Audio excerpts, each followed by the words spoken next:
Hello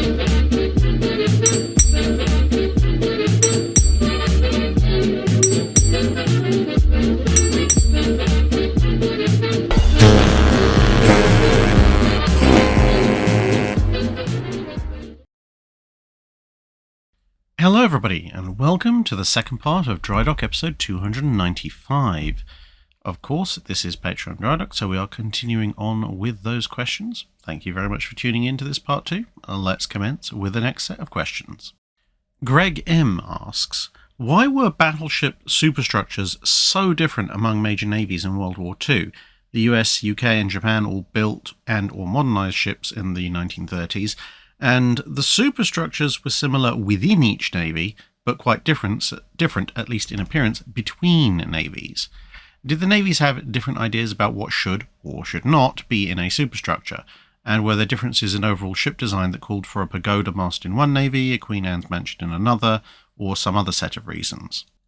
It's partially to do with priorities in terms of what equipment you think should be on your main forward superstructure. Now, I guess I've used World of Warships models here, but they're broadly accurate for outline.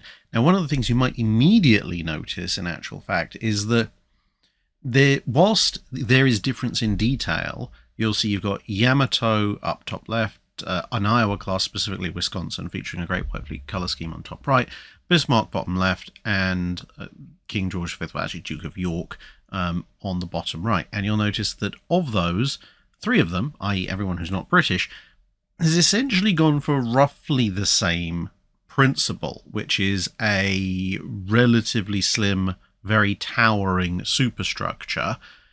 And the Japanese have gone in for it the most. The Americans and the Germans have gone in for a slightly shorter tower, but a much extended forward superstructure between that and the main turrets, whereas obviously on the Japanese ship you've got a 666 inch in its barbette sitting there. The British are the most distinctive with that Queen Anne's mansion style thing, but as I say, a lot of it is down to priorities of what are you going to put up there. The Japanese believed in putting a huge number of rangefinders, some anti-aircraft, but basically all their spotting equipment, searchlight equipment, etc. It's all contained in this one massive pagoda mast. This is the final evolution of it. The previous versions that you've seen on things like Fuso and Yamashiro are a lot more scattered, but that's because a lot of more stuff is more open air. A lot more stuff on the Yamatos is enclosed. It's a little bit more aerodynamic, although it does have a lot of little almost Greebly style outgrowths. You look at the American one, and the American tower section of the superstructure is actually remarkably clean.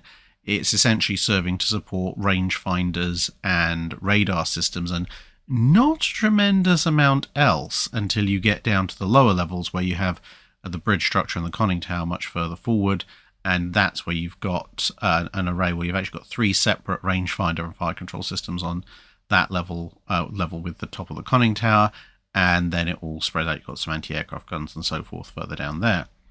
You look at the Germans, and they're kind of a halfway house between the Americans and the Japanese. They have got primarily range-finding equipment. They've got some of those secondary rangefinders there, and the funny little golf ball bulbous things on the sides. But they've also got, so that's more American style, but they have also got some anti-aircraft and searchlight installations and so forth up there, which is a little bit more like the Japanese. And then, like the Americans, they've got the conning tower forward, although it's a little bit bigger, and superstructure there. And then you have the British, who just have the block, just almost straight up and down. And by this stage in the war, they've added various anti-aircraft emplacements and so forth, but it's primarily, as you can see at the top, acting as a support structure for radar. So part of it, as I say, is just what are you, when you're designing it, because remember a lot of these AA guns, like Bofors and pom-poms and stuff, are being stuck on after the fact, but when you're initially designing it, what do you actually think needs to be on the tower superstructure, and what can you put elsewhere? So, for example, for the Americans, some of those secondary battery, rangefinder, and fire control systems are actually mounted on the more general superstructure either side of the forward funnel, rather than on part of the main tower, which is the case for the Yamato and kind of blended case for the Bismarck, or Bismarck in this case. But another part of it comes down to what space have you got elsewhere, and this is why I've included kind of general and midship shots rather than just close-ups of the superstructure. So if you look at the Yamato, there is a little bit of additional superstructure, but not a huge amount. Amidships, you've got the funnel, which actually takes up a huge amount of internal volume. There's not really any superstructure forward of the tower, and either side amidships, you've got quite a bit of anti-aircraft associated stuff going on. And although this is refitted even beforehand when you had the 666s on either side, there was still quite a lot of that superstructure occupied with anti-aircraft guns and ammunition feeds and so forth. So without a huge amount of internal volume, relatively speaking, to the superstructure elsewhere, a lot more has to fit into the tower. With the Americans, there's a very extensive amount of superstructure outside of the tower. So you've got the whole bridge and conning tower section forward of that, but you can see it also flares out at around the level of the upper 5-inch 38s. You've got an entire level above the continuous deck, which forms kind of a platform for turret 2, and that actually continues all the way back. You've got additional superstructure between the funnels, which by the stage that they're modeling, Wisconsin has some quad bofors on top of it. These days is roughly where you'll find some of the missile systems on the museum ships. And then further aft, you've got still more superstructure, 2 to 3 decks worth. So there's a lot of other space that you can put things like quarters, mess decks, or support other things like rangefinders when it comes to an Iowa. When it comes to Bismarck, you have a little bit of superstructure. Well, not a little. You've got a fair bit of other superstructure running fore to aft between the main battery turrets, but it is somewhat reduced compared to the Iowas. Admittedly, yes, there is only the one funnel, but there's nothing really around that funnel at all. And then you have a break amidships for the aircraft handling and launch facilities, plus, of course, the hangar. So that explains partially why there's a little bit more on Bismarck's tower and forward superstructure, because there's not as much space elsewhere. And it's a similar story when you come to King George V. The Queen Anne's Mansion's superstructure was originally designed in part to take as much in as possible, to be gas-proof, because they were worried about gas attacks on their ships, even though that didn't really pan out that much. But then as you go backwards, essentially as soon as you go past the foremast, yes, there's the funnel, but the funnel, there's also the hangar and the aircraft handling facilities, which are also in this case doubling up as a boat deck. So none of that is really useful. And then you have a relatively blocky superstructure aft, somewhat comparable with the Iowas, but it only really goes up 2 levels. There's a tiny bit of a 3rd level just behind the aft funnel, but not really much of one compared to the volume of sort of 3 level and potentially even 4 level that you have aft on the Iowas.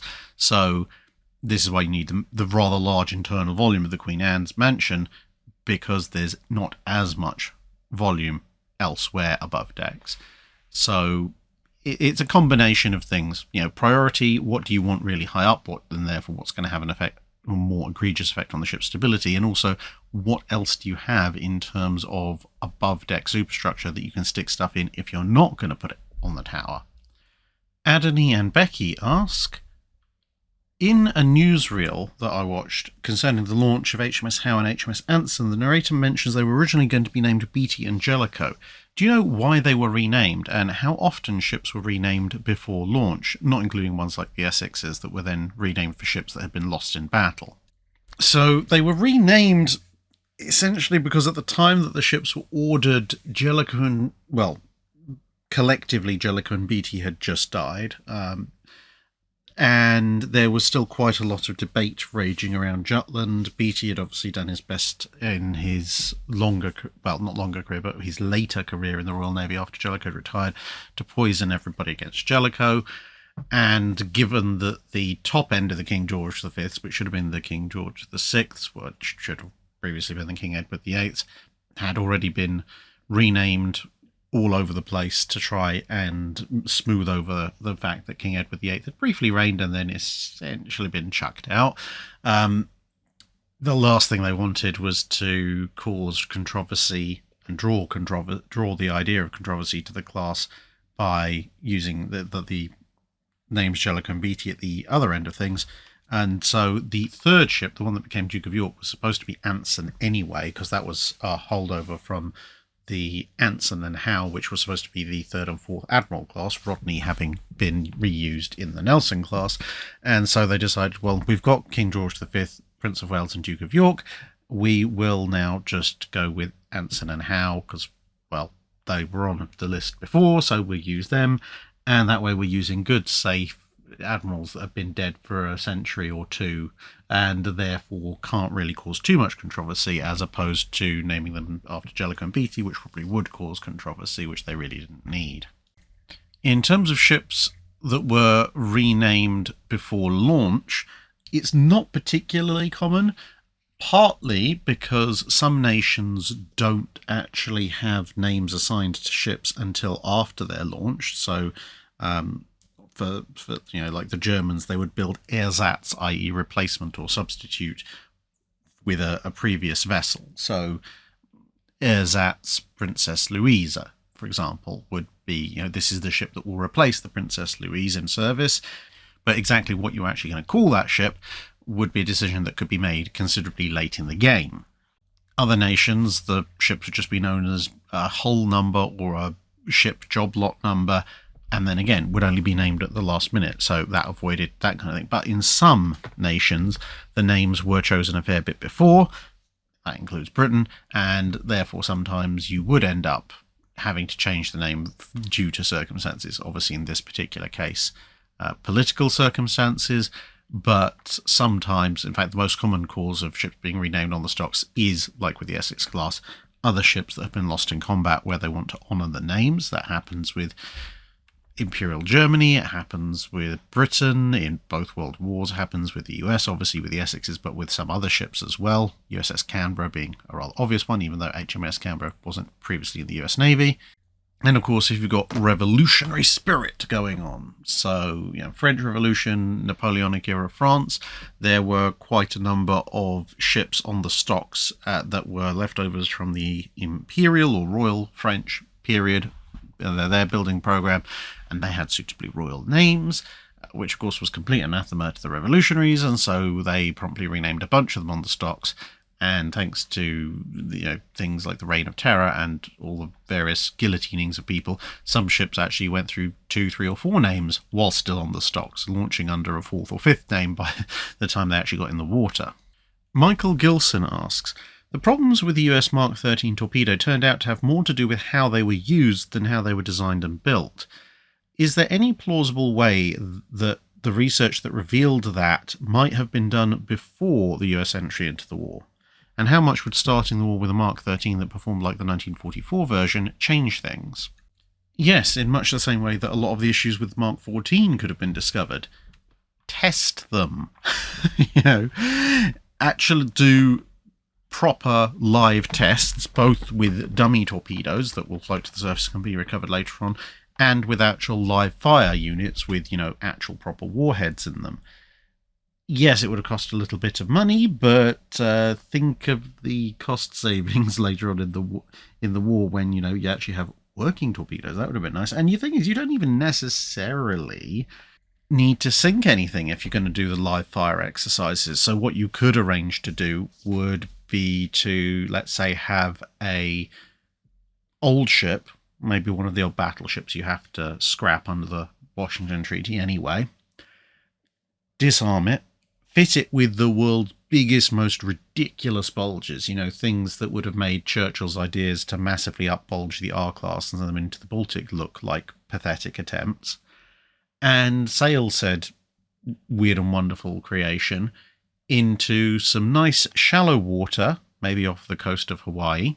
And I know that, Hawaii drops off pretty quickly, but, find an area where there's a little bit of shelf, put it on there so it's shallow, and then you can drop your torpedo into the deep water beyond the shallows, and the torpedo can race in, and then if you miss, it's just going to run up the beach or, embed itself in the seabed. And you don't have to do it off of Hawaii, but it's an idea. You could do it anywhere that these sea conditions could be met. And if you hit, well, great, you've hit, fantastic. You're actually able to aim a torpedo straight. But because the ship is massively, massively, stupidly bulged, it won't sink, hopefully. And then you can get live fire ideas about exactly how the thing is working, and if it doesn't work, you'll see that as well. And if it doesn't work, goes deep, fails to detonate, goes wildly off course, because you're firing it into the shallows, into a shallow ramping beach, you'll be able to recover it and figure out what the problem is. And again, being relatively close in shallow waters, you can have cameras watching the drops, so if you notice that perhaps it is the way it's dropped or the way it flies through the air when it's been released, you can monitor all of that as well. Now, again, yes, this would have cost a little bit of money, but it's all entirely plausible and well within the capabilities of the US Navy, just as long as someone can be prepared to sign off on what, in the grand scheme of things, is not exactly the world's most groundbreakingly expensive check. As far as how much would that affect the war, well, the Devastators might not die quite as badly. I mean, getting jumped by Zeros in a Devastator is a pretty surefire way to die, but when you look at how many of the Mark 13s that were launched in the early part of the war either failed to operate properly or were duds, then, yeah, more Japanese ships sunk.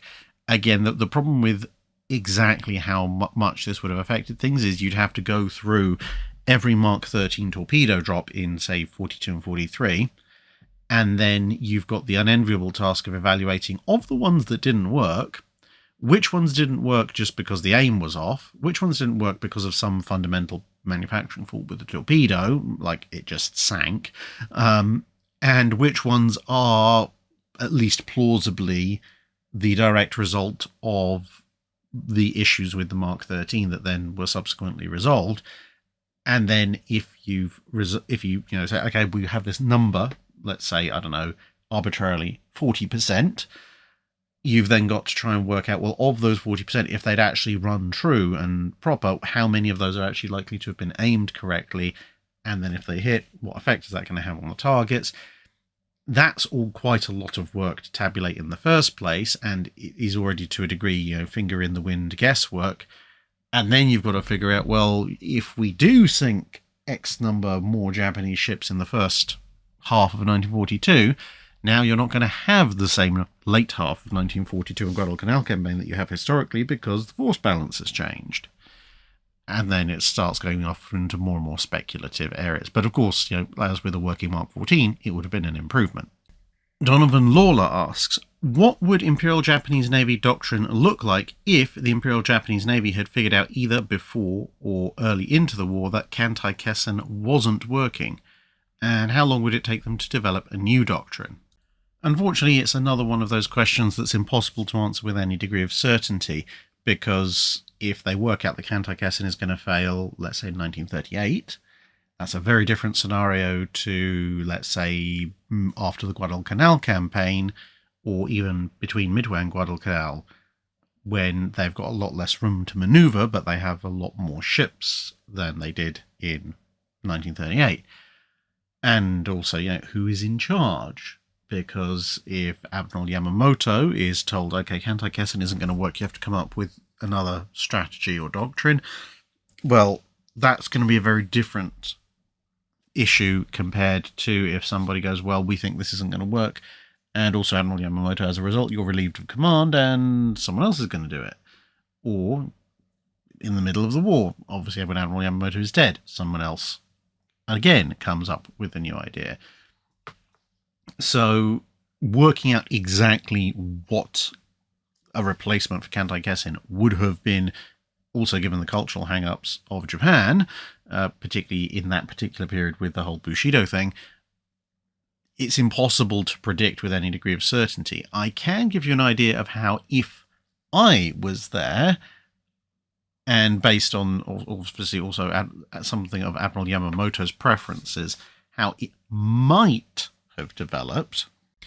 And I personally would go with something which I would term the bait and switch raid.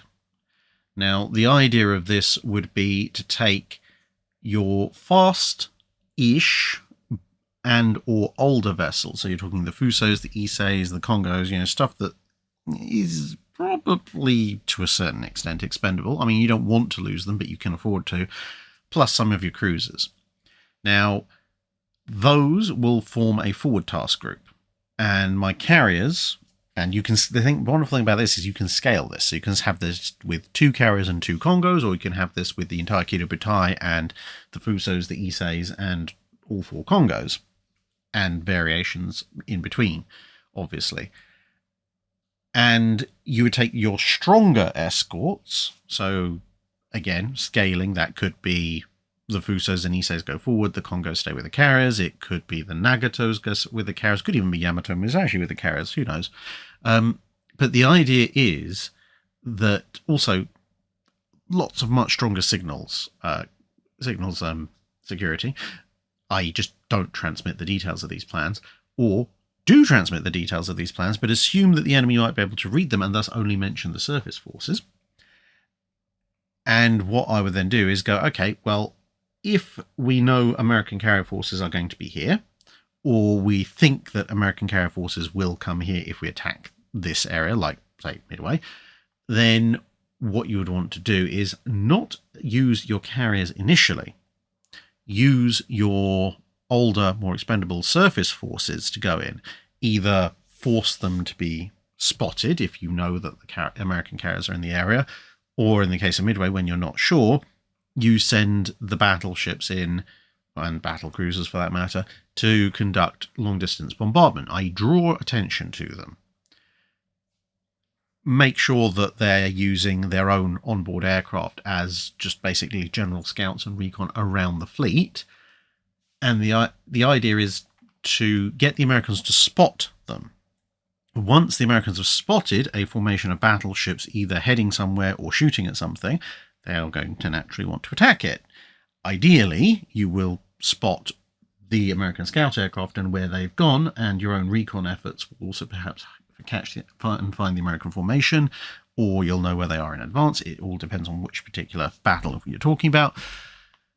And then you send the capital ships in that direction. Now, this puts the Americans on a little bit of the back foot, because if they have, especially if you're using the Congos, some fast capital ships with cruiser escort coming in, they can't afford to stick around for too long. They have to either try and hit those surface vessels, or they have to run away. Possibly run away whilst trying to hit them. But the point is, you've got them on the back foot. When you are fairly certain that your forward surface attack vessels have been spotted, you immediately launch a very large complement of your fighters, which will head over the shorter distance between you and your forward ships than the Americans and their strike aircraft, to provide air cover for the Japanese surface vessels. So the idea is that the Americans think they're going after a surface fleet. They launch their strikes, and their strikes immediately run into an unencumbered, fairly large amassment of Zeros, who can cut them apart and butcher most of them, and the few that get through, well, that's what anti-aircraft guns and manoeuvring is for. At this point, once you've launched your aircraft, you will be warming up your fighters. That is, you'll be warming up all your strike aircraft and the remnants of your fighters. And then once your fighters report, yep, we found the enemy strike aircraft, we're engaging, you immediately launch off your strike aircraft with the remainder of your fighters.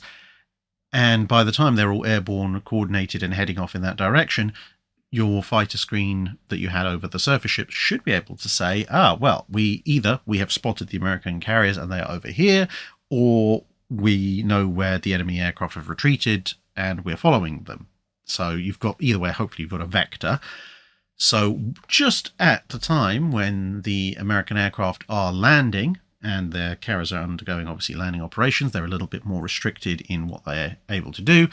That's when your strike arrives. And there's not a huge amount they can do about that. So essentially you've baited the Americans into shooting their first load with the surface ships, and then whilst they're in the middle of reload, essentially almost a reverse midway, you hit them with your own strike aircraft. Now, granted, the Americans might not fall for this tactic more than once or twice, but it's a good basis to work from, i.e. you're acknowledging that, yes, you are the smaller power, and so what you're trying to do is effectively come up with ways of baiting the Americans into revealing their position and potentially unloading their primary strike power on something that you can more safely afford to lose, whilst giving that a very strong temporary defense, and then sucker punching them from a blind direction with a set of ships, primarily your carriers, the Kirubutai, that they haven't seen coming. That's what I would try anyway. Who knows if it would work. Andrew Dederer asks, was there something about German naval service and or industry that held back fire control development? Germany was a world leader in calculating and other working machines, and yet the High Seas Fleet fought World War I without centralised fire control, and as late as World War II, the U-boats had nothing nearly as advanced as the US Navy's torpedo data computer, and the anti-aircraft directors were nothing much to write home about either. Getting outmachined by the US isn't that big a surprise, but to be so far behind the Royal Navy and so forth, did they think rapid ranging was more important? Part of it is just time, because, as I may have mentioned in a recent Drydock, centralised fire control was a very, very new innovation and quite a complex one immediately before World War I. So both coming up with your own solution behind the British, who were kind of the leaders in that particular field, they'd innovated it first, and then manufacturing enough of them to fit to your ships is actually quite a task. I mean, if World War I had started a couple of years later, then the Germans would have been in a lot better position. And some of their ships, did get centralised fire control directors. Like with the British, you fit to the big capital ships first, then you fit to the cruisers, then maybe you fit to the battleship secondary batteries, and so on and so forth. So there's a hierarchy of these things, and having built an absolutely massive fleet, it put the Germans in a little bit of a state where, if the US, for example, which was playing catch up to a certain degree similar to Germany when it came to Britain, who were the leaders at that time in that field, for the Americans, they physically got fewer ships, capital ships, to install fire control directors on.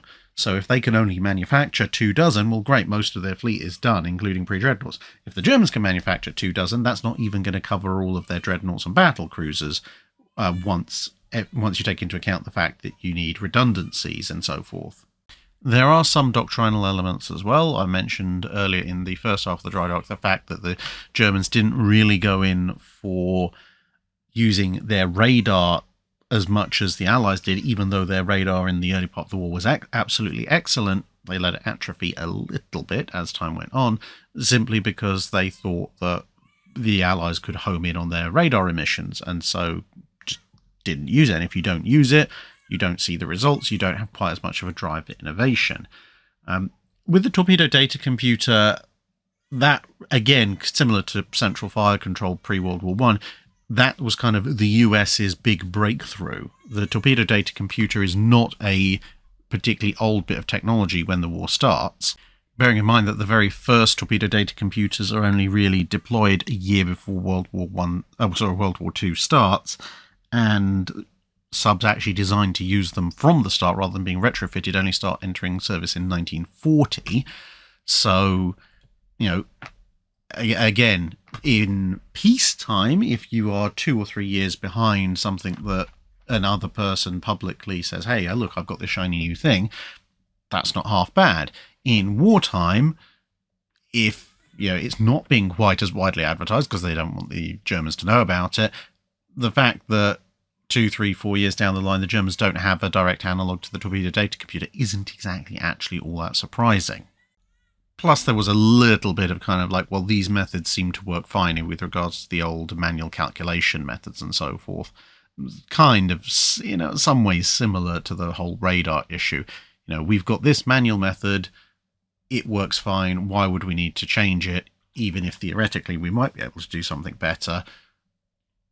Germany, obviously operating on something of a budget, means that if you've got something that seems to at least work perfectly fine, and you're not aware of anybody else deploying some magical and electromechanical computer, then, well, why would you want to try and increase the price of U-boats when you could instead divert those Reichsmarks into building more U-boats, for example? J-Mace asks, were there ever attempts to modify harbours through dredging or other ways to increase the size of ships that could be accommodated in the harbour? Yes, almost as long as dredgers have existed in one way, shape or form, and ships have gotten larger and larger, people have discovered that, well, the harbours that suited the ships of yesteryear are not suitable for servicing the ships of today. That particularly started to get a bit of a problem in the steam and steel era when ship sizes really began to balloon. And so existing harbours were constantly having new channels dredged, existing channels widened and deepened, particularly where you have rivers coming in. They can obviously cause a harbour to silt up, so there's a constant battle against that. And sometimes if a port was more on a river than it was on the river mouth, then sometimes the rivers would be widened or straightened and so on and so forth to try and increase the size of ship that could be accommodated. And that's a process that's still ongoing today, both in terms of keeping existing channels clear, stopping them from silting up. And the reason I've got this particular photo up is because you'll see, obviously, you've got HMS Victory up front, and don't worry, everybody who's going to go, why about OPSEC? This is over a year ago. There is no OPSEC to be determined or derived from this photo, but beginning of 2022, I think. Yeah, beginning of 2022. Queen Elizabeth and Prince of Wales were both in Portsmouth. You can see them there in the background. And when they were under construction, somebody realised, well, hang on a minute, Portsmouth Harbour is actually too shallow to fit these vessels, or more specifically, the entrance to Portsmouth Harbour is. So they had to dredge an entirely new channel, or, well, dredge out the existing channel and make it deeper and wider so that Portsmouth could accommodate these two carriers, which led to all sorts of fun and games because, of course, the dredging path was actually quite close to the site of Mary Rose, and there's possibility there's still chunks of the ship and artifacts there, so there was a whole underwater archaeology thing that had to go on before that could be done. And now those ships can fit. And you'll find, for example, US harbours, a lot of US ports like Norfolk and so forth, very important to US Navy efforts, are obviously at the mouth of rivers, and so there is a constant effort to make sure that those channels remain dredged clear and open to allow the passage of big supercarriers, and those channels would have been widened and deepened when the supercarrier came into existence to allow them to make passage. Jeffrey Connolly asks, during World War I, 2 Tribal-class destroyers were damaged, with one losing her bow and the other losing her stern. The Royal Navy then went and combined the two. My question is, what was the reaction of the High Seas Fleet to this ship, and how well did the ship handle originally being two different ships? Well, the High Seas Fleet, at least as far as anybody can tell, and bearing in mind we are using English language sources, seems to have had a slightly confused reaction because, as with the British, the Germans were monitoring as best they could British building efforts, British were monitoring German building efforts.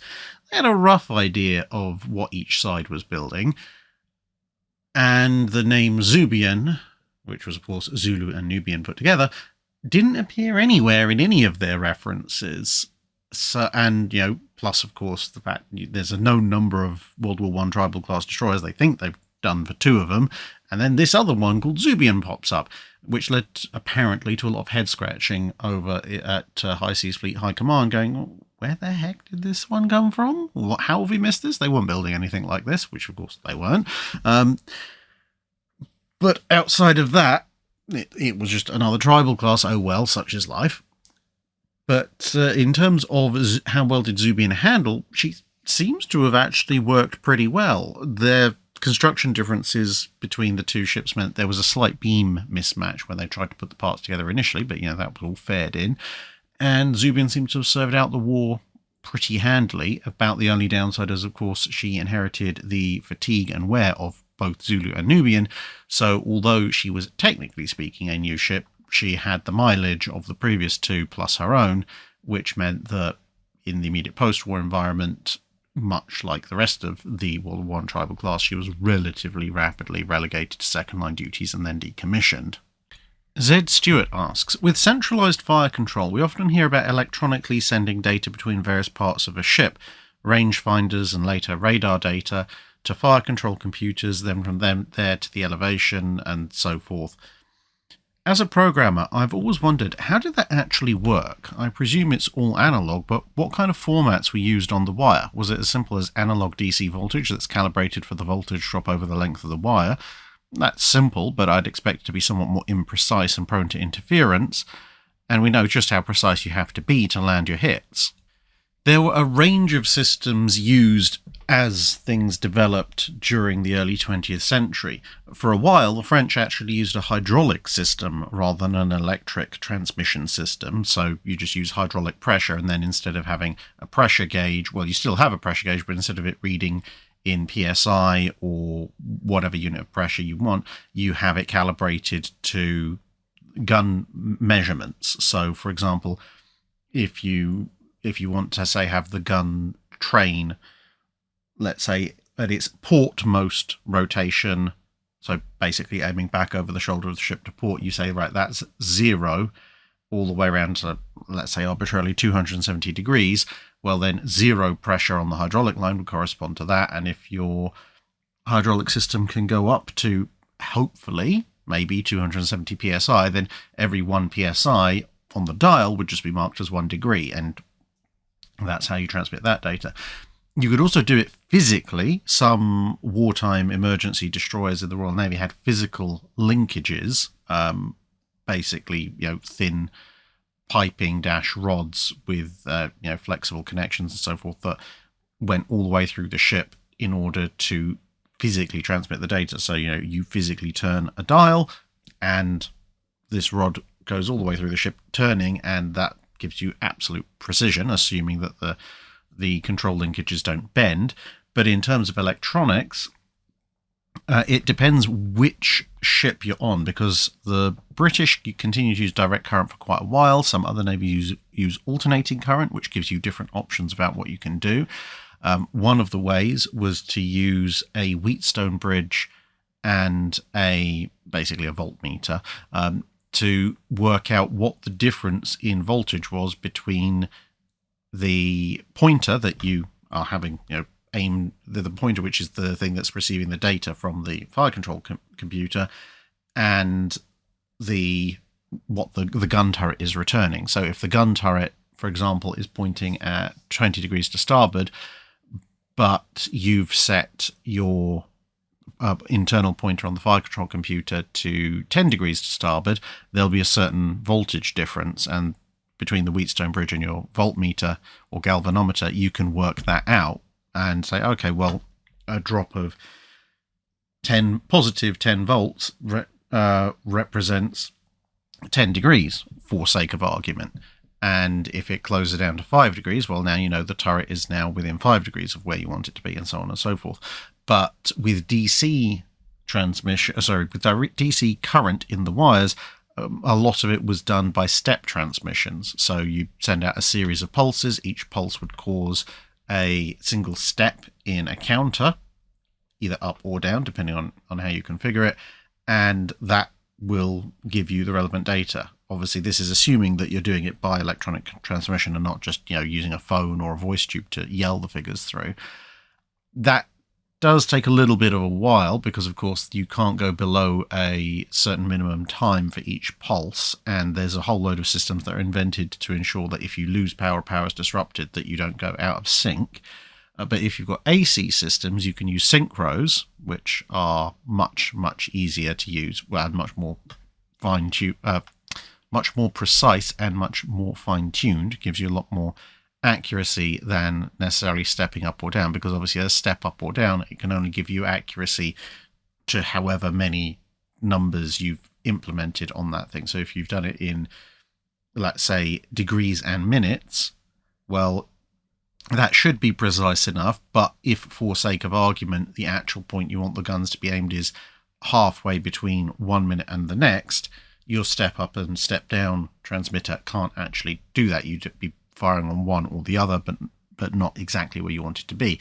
Synchros can be a lot finer, and so it even down to that level of accuracy, except for the fact that early synchros at least had fairly broad ranges. So what they ended up doing was actually gearing two of them together. So for example, if you had one that worked in tens of degrees, then you'd have the other one which would then work from 1 to 10 degrees. So you'd have one synchro, for sake of argument, that would dictate, okay, we're turning the turret 10 degrees, 20 degrees, 30 degrees, 40 degrees, or elevating the gun 10, 20, 30 degrees, and then geared onto that would be another synchro, but this would then be transmitting the data within that. So, instead of going in 10-degree steps, it could go in single-degree steps. Now, obviously, that only gives you single degrees of elevation, which again may not be precise enough, but this is just a general example.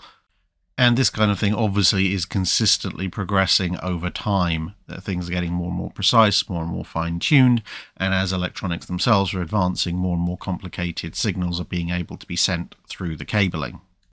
Cisco Fan asks, did King want to invade the Mariannas solely to give the USAAF a base from which to bomb Japan, or did he have other reasons too? There were other reasons as well. In fact, the ability for B-29s to reach Japan wasn't the absolute top priority for the invasion of the Mariannas. The Mariannas posed a couple of challenges for the US Navy, which, if captured, inverted the challenges and threw them back in the Japanese faces. And that's not just the strategic bombing thing, as I said. The Mariannas, or at least some of them, contained quite a number of airfields from which both Japanese Army and Japanese Navy aircraft could range out and attack various Allied ships, as they had done in a few battles at sea in the run-up to the campaign. And of course, they could serve as staging points, refueling points, rearming points, and repair points for aircraft based in other areas of the Southwest Pacific.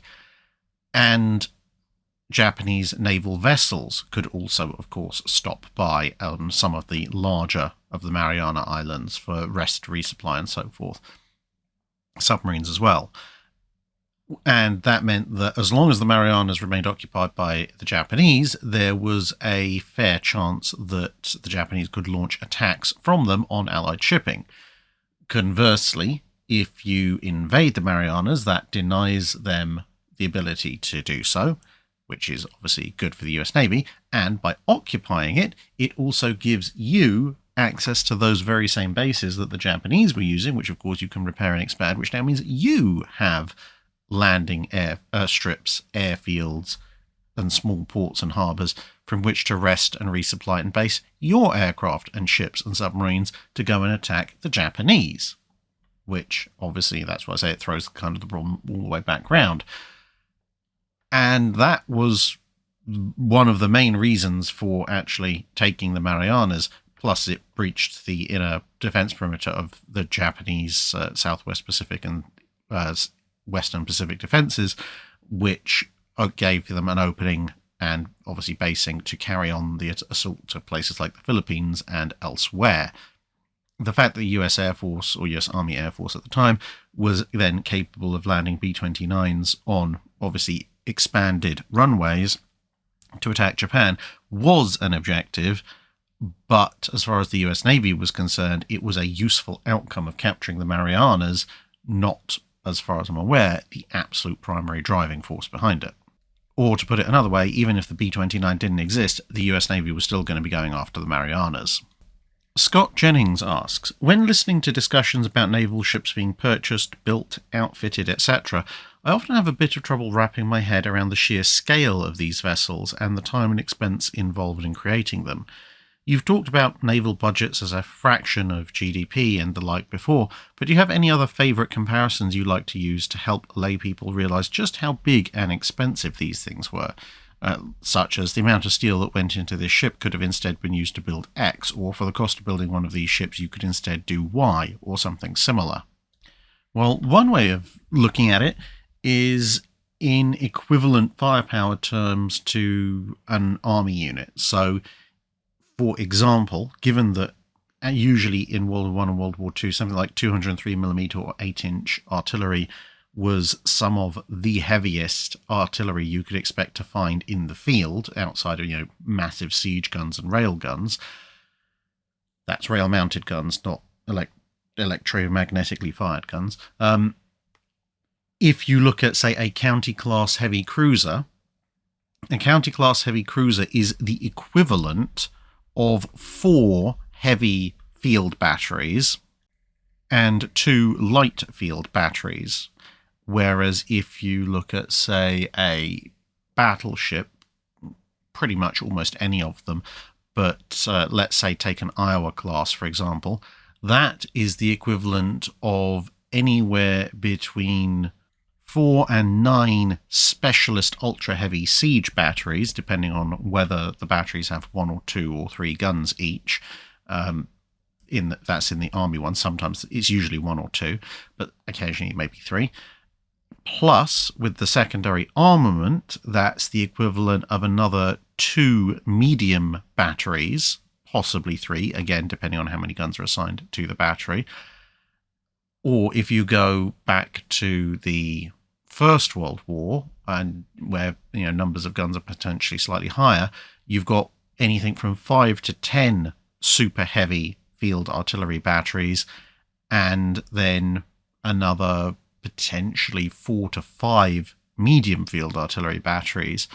And pre-dreadnoughts, some of the later ones can get even sillier, because obviously pre-dreadnoughts towards the end had 8.3, 9.2 inch, etc. secondaries. So at that point you could have the equivalent of 2 to 4 super heavy field artillery batteries, potentially anything up to 3 or 4 heavy artillery batteries, and then on top of that another 4 to 6 medium artillery batteries. I don't know exactly how that translates into artillery battalions, but there you go. Or you can put it in terms of other things, like Bismarck-class battleship at standard displacement weighs about as much as 560 to 570 Tiger II tanks. Or, thanks to the fact that Shermans weigh slightly less and the Iowas displace slightly more, one Iowa-class battleship at standard displacement circa World War II weighs about as much as 1,100 to 1,200 Sherman tanks, depending on the make and model of the tank. Or if you want to go cost-wise, the cost of an Iowa-class battleship in World War II was the equivalent of about 2,000 P-51 Mustangs. Or HMS Vanguard, for example, cost about as much as 280 Lancaster bombers. But remember, obviously, all these figures are from the Second World War, where, economies are fairly large, and at least for the Western Allies, and the cost of building ships and other things has been somewhat helped by mass production. When you go back into the Age of Sail, especially the early Age of Sail, things get really absurd. Because, for example, Sovereign of the Seas, the 3-decker, over 100-gun ship built by the Stuart Kings in the UK, or in England at the time, she cost about as much as 1/3 of the total tax revenue for the country for the year. Which, if you equate that to the takings of the US government, tax-wise, in the previous year, 2023, that's technically the equivalent of a $1.4 trillion vessel. Or, to put it another way, that's the equivalent of the US Air Force, Army, Navy, Marine Corps, Space Force, and any other forces all going to Congress and deciding they want the entire US defense budget for 2023 to be increased by about 50%, and they're going to spend that entire lump sum on one extremely powerful ship. Now, of course, that is the equivalent economic impact for government revenue of Sovereign of the Seas on Stuart finances as opposed to modern finances. That would be the kind of thing you'd be talking about. Obviously, in terms of actual value, Sovereign of the Seas was not worth that much, but this is where you get impact on the economy and proportional spending versus inflation equivalent. 22NF2 asks, which World War I or World War II era carrier or capital ship is best known for its sheer resilience and fighting spirit?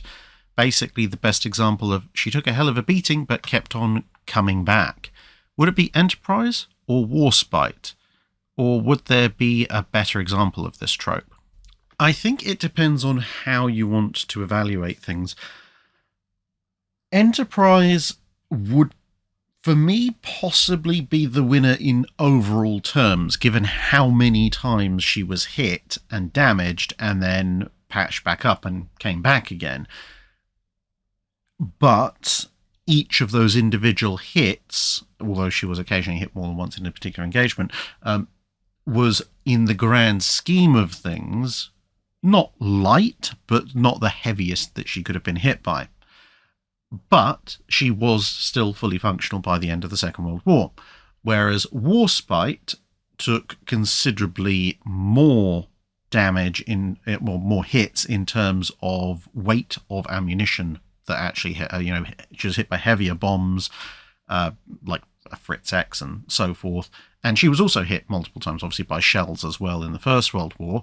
And she kept coming back as well, although you could qualify that with the fact that obviously by D-Day, one of her turrets wasn't working and there was concrete patching the hull up and everything. So she was very worn and scarred, whereas although Enterprise was thoroughly worn out, by the end of the war, Enterprise was still, technically speaking, fully operational.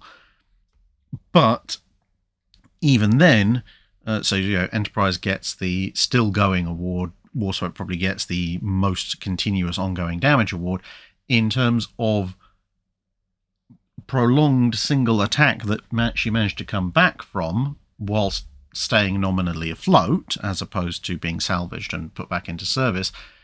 HMS Illustrious probably is gonna be a difficult one to do better than, because the sheer number and weight of bombs she was hit by in the Mediterranean and subsequently in follow-up attacks as she limped into Malta, that pretty much everyone who's ever looked at that particular engagement has concluded if it wasn't an Illustrious class carrier, pretty much any other carrier absolutely guaranteed would have been on the bottom long before that attack finished. But Illustrious took it all, patched herself back up together, and got on with the rest of the war, albeit with a somewhat dodgy, I think it was portside turbine shaft after that. So, for single greatest set of blows survived but come back from, then Illustrious would be my candidate. And, you can go on and on, like proportional amount of the ship damaged or destroyed. That would be another candidate. Again, of course, you have, something like West Virginia in terms of coming back to the front line at all, albeit, as I said, she was sunk rather than stayed afloat, and so on and so forth.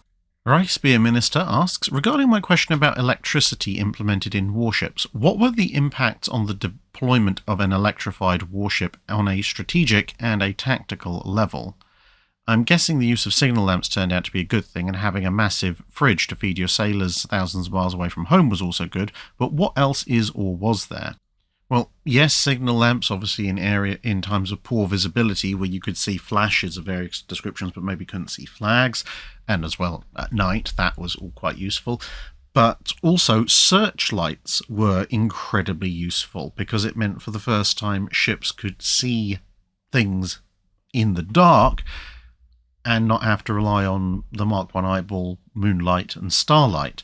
And this was actually a significant surprise development in the latter part of the 1800s in various conflicts, including, actually mostly weirdly enough, in the Western Pacific and Eastern Indian Oceans, what we would now today probably call various colonial conflicts, where some attacks, for example, a Chinese attack attempted on a French warship, theoretically should have worked. Absolutely, they did all the right things, no funnel sparks, silent, very silent approach, everything to get nice and up close and attack.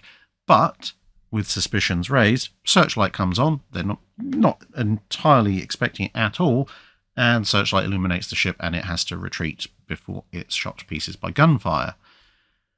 Plus, of course, having electricity aboard meant that you had the capability of utilizing radio transmitters when they came in right towards the end of the 19th century, because you can't run a radio without electricity. Well, certainly not a transmitter. You can possibly run a receiver using a crystal set, I suppose, but that's not really going to help you very much at massive oceanic distances, certainly with the technology of the day.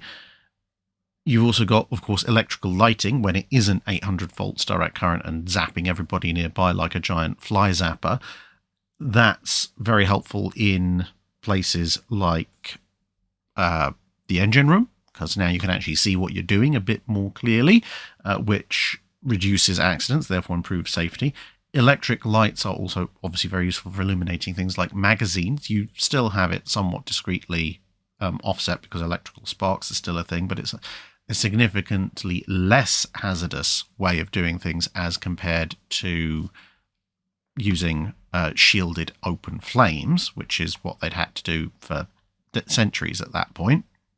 Once the telephone had been invented ashore, then it meant you could also have telephones, which allowed you to communicate all over the ship with a bit more clarity and over longer distances than voice tubes could do. Voice tubes stayed around because, of course, they didn't need power and had a few other advantages, but the implementation of telephone systems was quite a big hit.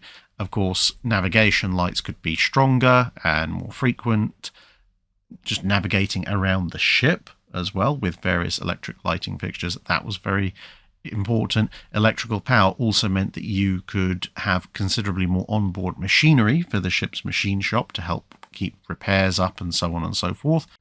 And systems like shell hoists and so forth could either be implemented or be implemented on a much more compact scale rather than having to use complex hydraulics or extremely geared muscle-powered units, so everything could go faster and simpler, and potentially sometimes with even more energy. And of course later on that it would also open up things like electrical firing of the guns, which could be a little bit more precise and a little bit safer. And then further on, fire control and even things like turret rotation, replacing high-pressure hydraulics, at least if you're the French who could get it right, as opposed to the British who unintentionally managed to turn HMS Invincible into the world's biggest Tesla coil for a little bit. Andrew Waite asks, can you please calculate where a shell fired from the 9.2-inch coastal gun retrieved from Gibraltar and currently on display at James Clavell Square in Woolwich would land if someone was so mischievous as to fire it? Yeah, we haven't done one of these in a while, so I estimate, using protractors and so forth from the available shots, that the gun seems to be elevated at around about 4 degrees, and the gun is a 9.2-inch 47 caliber Mark 9 weapon. Now, the big problem is which projectile to use, because the Mark 9 9.2-inch guns used a variety of projectiles through their lifespan, and some of the earlier ones obviously went a lot less distance than some of the later ones, which had longer, pointier tips. There's a whole caliber radius head thing to go there, but essentially the blunter-nosed early projectiles didn't go as far.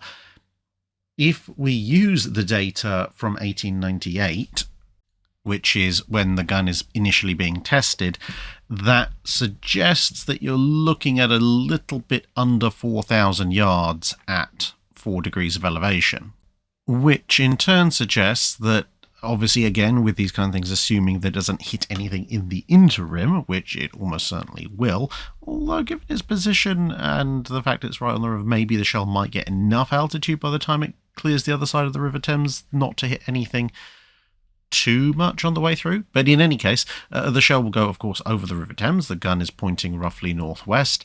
It'll go screaming right over the dead centre of the runway at London City Airport, scaring the life out of anyone who's just coming in to land or take off, and head out over the area of Plaistow and towards Canning Town in the north of London, whereupon landing, it's either going to land and take a nice chunk out of the A13 Newham Way in the vicinity of its junction with the A112, or possibly, if it goes very, very slightly over that, it's going to take a chunk out of Newham Leisure Centre, either the building itself or the five-a-side football grounds just to the west of it. Yokosuka Girls Maritime Training Academy Ship Harakaze asks, what can you tell me about Operation Pelikan? I came across a reference to it in a Wikipedia article about the planned Japanese attacks on the Panama Canal, and all I can find after looking online is that it involved U-boats, an improvised runway, and a pair of Junkers 87s which planned to do a bombing run on either the canal or on the various pumps and drains along its length. The stub of an article says it was called off at the last minute due to rumours of betrayal, but could you maybe expand on that, and did the Germans have any other plans to launch attacks like this? Well, a lot of it is rather unclear. The ostensible order of things was that they were going to navalise a pair of Junkers 87s. They were then going to dismantle them, fit one dismantled a Stuka aboard a Type 7 submarine each, so there'd be 2 Type 7s. Why they wouldn't use a Type 9, I don't know, but there you go. It's bigger in the first place. But anyway, these 2 submarines, whatever they were, carrying the Stukas, would resurface somewhere in the Caribbean. They would then somehow get the Stukas and the bombs they were supposed to carry out, reassemble them, and they would then take off from a beach. Yes, I know.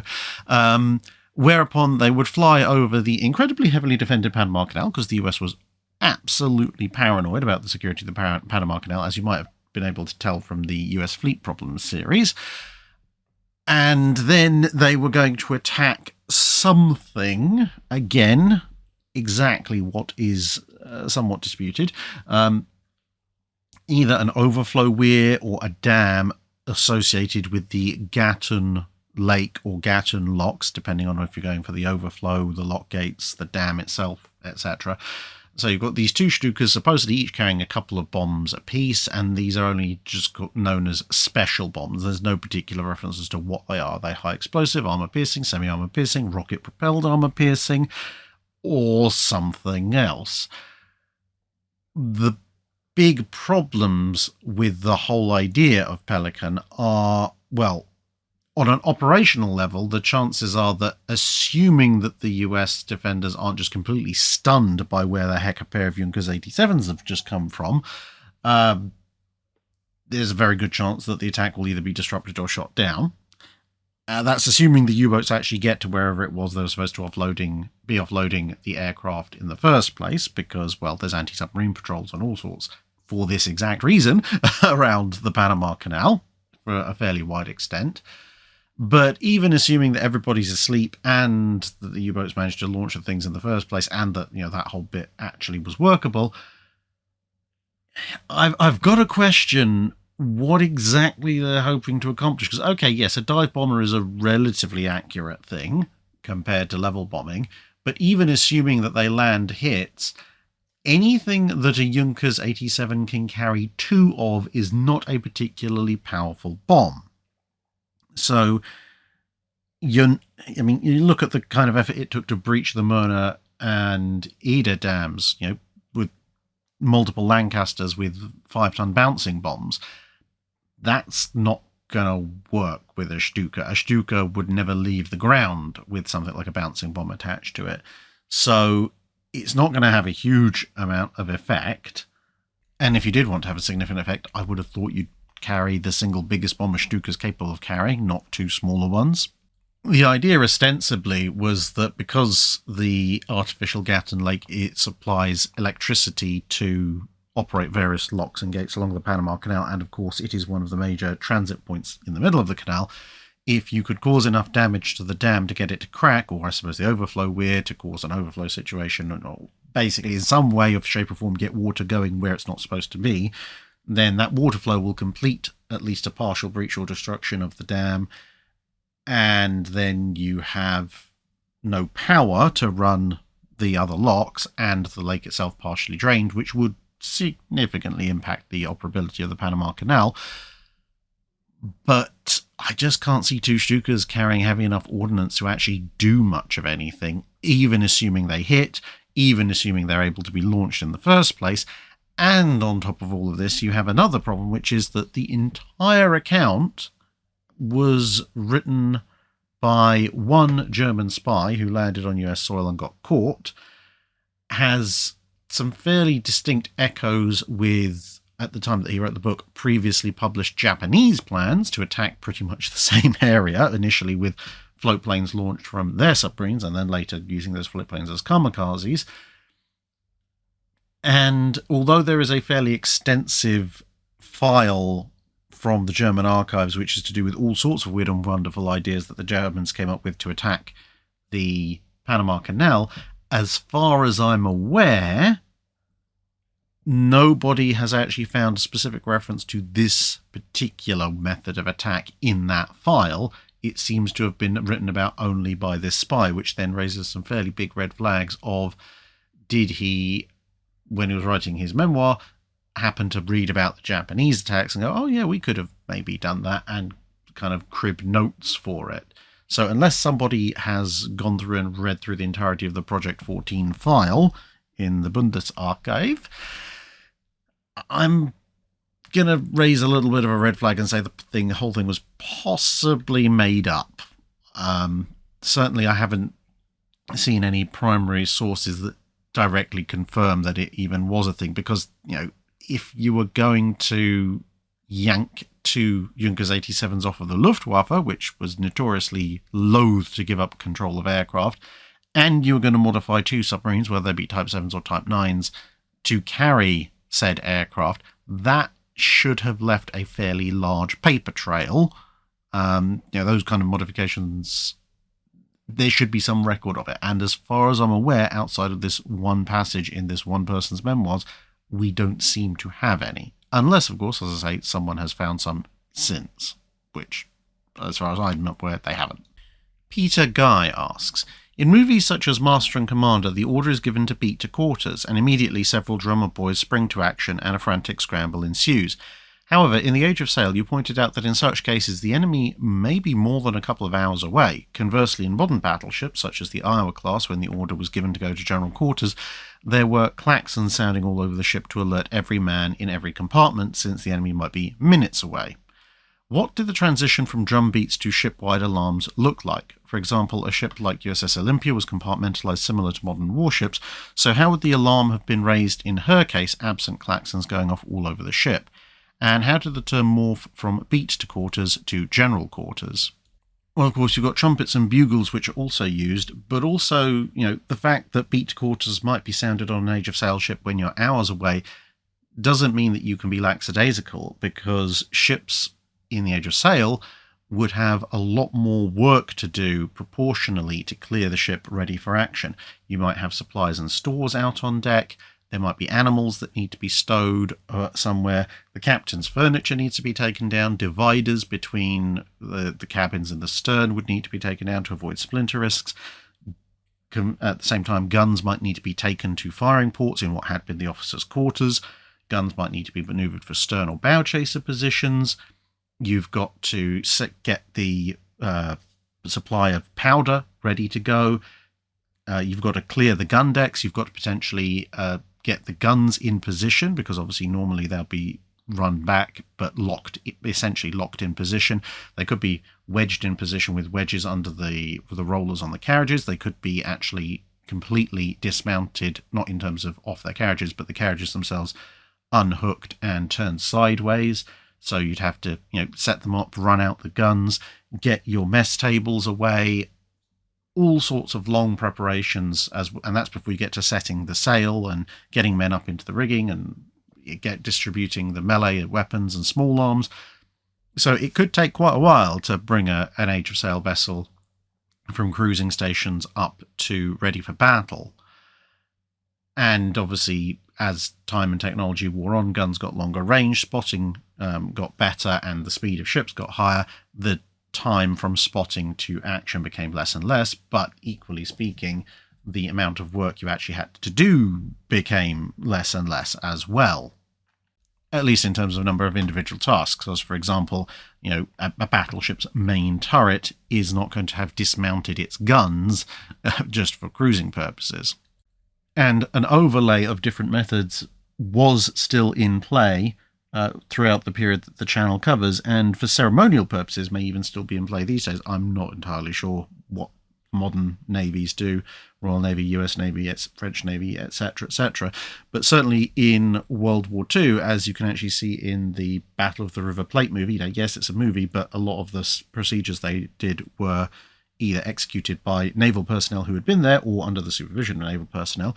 So when action stations are ordered, it is actually still sounded on the bugle or trumpet, and then also repeated by klaxon everywhere, because, well, why not? And the term general quarters is, in terms of the absolute readiness, highest readiness state, is a bit restricted to the US Navy and other navies that might choose to follow its example. Essentially, quarters is an old school military term, basically means your stations. Beat to quarters is obviously, it's a drum beat, so you're heading to your quarters because of the drum beat. Whereas general quarters these days, by the early 20th century, effectively means to your battle stations. But general quarters can be called for all sorts of reasons, because the point of general quarters is the ship may be under threat from something, and so everybody needs to be prepared. So you need to be at your battle station, the ship needs to be locked down, and that's why most general quarters announcements will be followed by a specific reason. Are we under air attack? Are we navigating through fog and our radar's gone down? Is it about to become incredibly stormy? That kind of stuff. Whereas in the Royal Navy, they don't use general quarters, they would use action stations. But for a ship like Olympia, she postdates the electrification of ships, so she would have buzzers or klaxons available throughout the ship.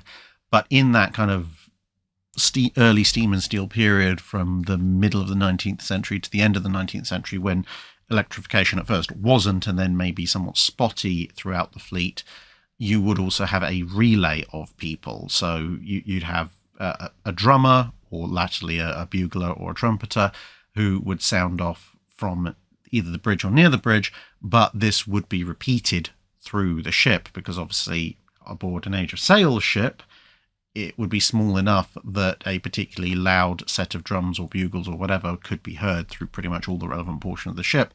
By the time of the latter part of the 19th century, that's no longer really the case. So you might have 2 or 3 people, or possibly more, who would have to do that. But that's one of the reasons why, with the electrification of ships, new systems could be brought in, and even bells and things that could be mechanically connected could also be used.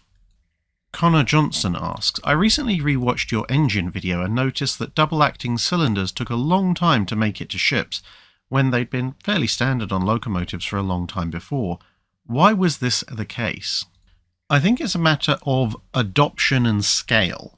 So, for one thing, obviously, the steam engine that's required to drive a ship that's 5, 10, 15,000 tons is a considerably different and much larger beast than an engine that's required to drive a steam locomotive that might weigh, double-digit tons. And, not everything scales perfectly immediately. So if a double-acting cylinder has been developed for a steam locomotive relatively early, which they were, then it would take some time for somebody to scale that up to a point where it would work for something the size of a dedicated engine for a ship. Now, of course, you do have the crossover of the fact that a considerable number of early steam-powered vessels just straight up used locomotive engines that had just been taken out of or off of trains, steam trains, and ported over into ships because, well, they were available, they were easy and great. But that runs into the problem of adoption.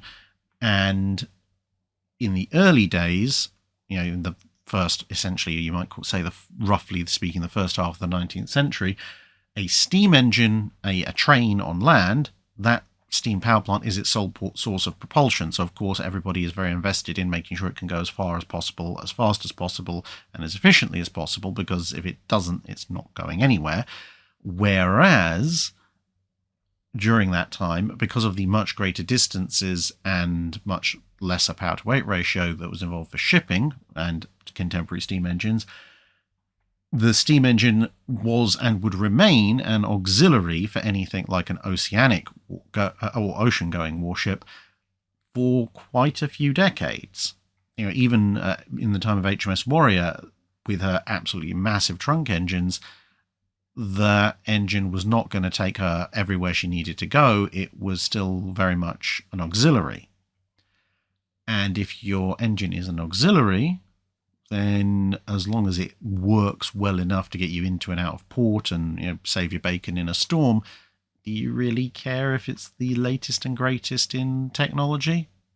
Not so much.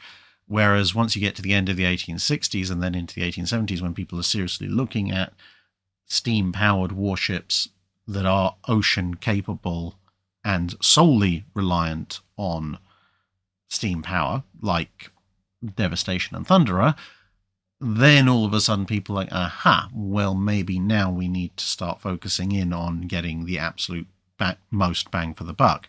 Although, obviously, as steam had been coming in as more and more useful in the interim period in the late 1840s, 1850s, and into the 1860s, it wasn't a case of, well, now we have Devastation, now we must change up our steam engines completely, but that's kind of the culmination of the development. Whereas, obviously, as I said, with steam locomotives, they're 30, 40 years ahead of that curve. Paul from Chicago asks, we sometimes see a ship that very significantly outperforms capable contemporaries. For example, Washington, Iron Duke, and Shannon all engaged with very competent opponents and then masterfully outperform them. It seems to be a matter of leadership. Washington develops crack gunnery skills under Willis Lee's oversight. Jellicoe brings in Dreyer as his flag captain, and Philip Broke's training is of a very high standard, etc., etc. Why do we see this only on some ships? Is it a result of an exceedingly small sample size? Do we see it elsewhere in life? For example, Shankly, then Paisley at Liverpool, or Ferguson at Manchester United. That's English football teams, for those of you who are trying to keep up. How does it get replicated? For example, the Royal Navy had Broke teach gunnery after Shannon versus Chesapeake, but that level of competency does not seem to have permeated throughout the entire fleet. Essentially because combat is, and much as I hate to sound like the really pretentious phase of Star Trek Next Generation, only one component of a warship commander's skill set. Now, it's not like Riker going on saying, it's a minor provenance of a starship captain. No, it's a major part of it, but it is only one part of it because, of course, the captain has to get the ship to wherever it is the fighting is. He's got to get it there in good order with all its components and systems working. He's got to keep the men therefore fed and happy and rested. So he's a people manager. He's got to oversee, if not necessarily fully understand, the engineering. He's got to, certainly in perhaps slightly earlier periods, also worry about naval landing parties. He's got to worry about maneuvering, both maneuvering against things like torpedoes and keeping the ship in formation with other ships. Unless you're Beatty, he's also got to worry about accurate signalling and all these other things that a captain needs to do. And so you can't realistically expect someone to be absolutely expert at absolutely everything, and therefore you set standards whereby, in theory at least, you should get someone who is passable to good at all the various parts of a captain's duty, and they will be suitable for commanding a ship, obviously with support from their XO, and so on and so forth. And that means that some people just will have limits. Willis Lee was an absolutely exceptional sharpshooter in and of his own skill set. And part of that was an intrinsic and academic understanding of gunnery and ballistics. You just can't get every single Olympic champion shooter to sign up to the US Navy and become a captain, and most Olympic champion sharpshooters probably don't have all the other skill sets, including, of course, leadership, in order to become a captain and later an admiral. So in that case, Lee is able to exploit some very specific personal skills to take the ship above and beyond. Jellicoe, whilst he is a pretty good gunnery officer, he realizes his limitations in this regard, and this is one of the reasons why he gets Dreyer aboard. And you get Iron Duke. Philip Broke, of course, he could man a gun, but he realized that accuracy, attention to orders, and rate of fire were all very important, and he had lots of gun crews to train, relatively speaking, to someone like Jellicoe or Lee on Iron Duke or Washington. And so he just got them to drill and drill and drill to certain expected standards. They knew, if every one of those gunners was professional, they knew what they were supposed to be doing. And it was a case of both facilitating that the practice should take place and occasionally, obviously, providing incentives in forms of prizes. And given that we're talking about the age of sail, also personally funding some of the powder and shot that would be expended above and beyond what the Navy would typically allow for. Because, again, the Navy looks for a high but passing standard across the board, not necessarily absolute exceptionalism in specific fields. Now, some of that can be taught.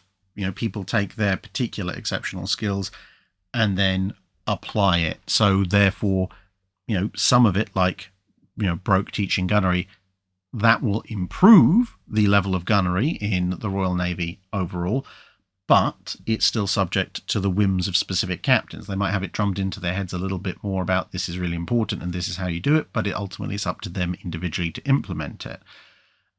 Likewise with Washington, a good, not all, but a good chunk of what happens with Washington's gunnery is because of Lee's personal supervision. Lee cannot clone himself and be everywhere at once, but the lessons he imparts to his officers and the fact that he's obviously in charge of multiple ships can allow a general improvement of gunnery across the board, although I wouldn't expect another ship other than Washington in Lee's formation to be able to match Washington's gunnery in particular.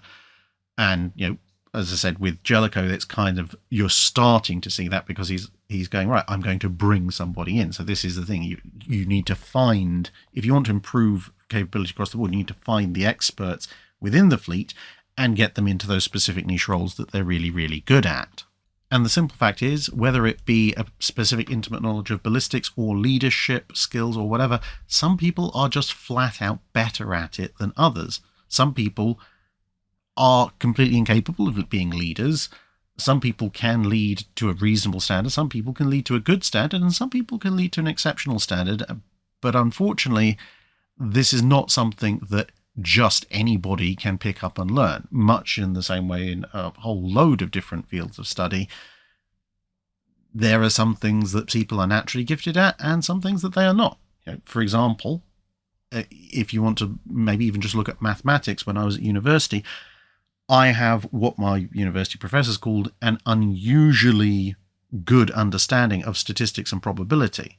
So I did my engineering mathematics paper and did almost all the questions on statistics and probability, even though I, to be honest, barely paid attention in most of the engineering maths classes, and I still did reasonably well out of it because I have an intuitive understanding of how these things work. So I need a relatively minimal introduction and course notes, and I can perform in those tests particularly well. Conversely, the calculus part, which I can mostly ignored, I'm just really not good at. There are other people who did that course with me who fundamentally understood what calculus was about, but they could sit there and talk to me until the sun dies, and I will never really gain a particularly brilliant knowledge of calculus. I can kludge my way through it, but I really, really do not want to, because I'm just not that good at it, and I'm never going to be.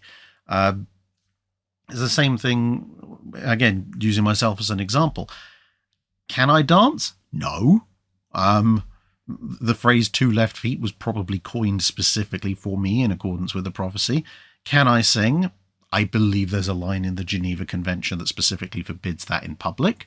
But on the other hand, whilst I'm by no means anywhere near the top of these particular activities, thanks to the HEMA and reenactment training that I've done, stick a sword in my hand, and I'm pretty good at the old hack and slash with the bladed article, well above what you'd expect to find from most people, and I can drive pretty well.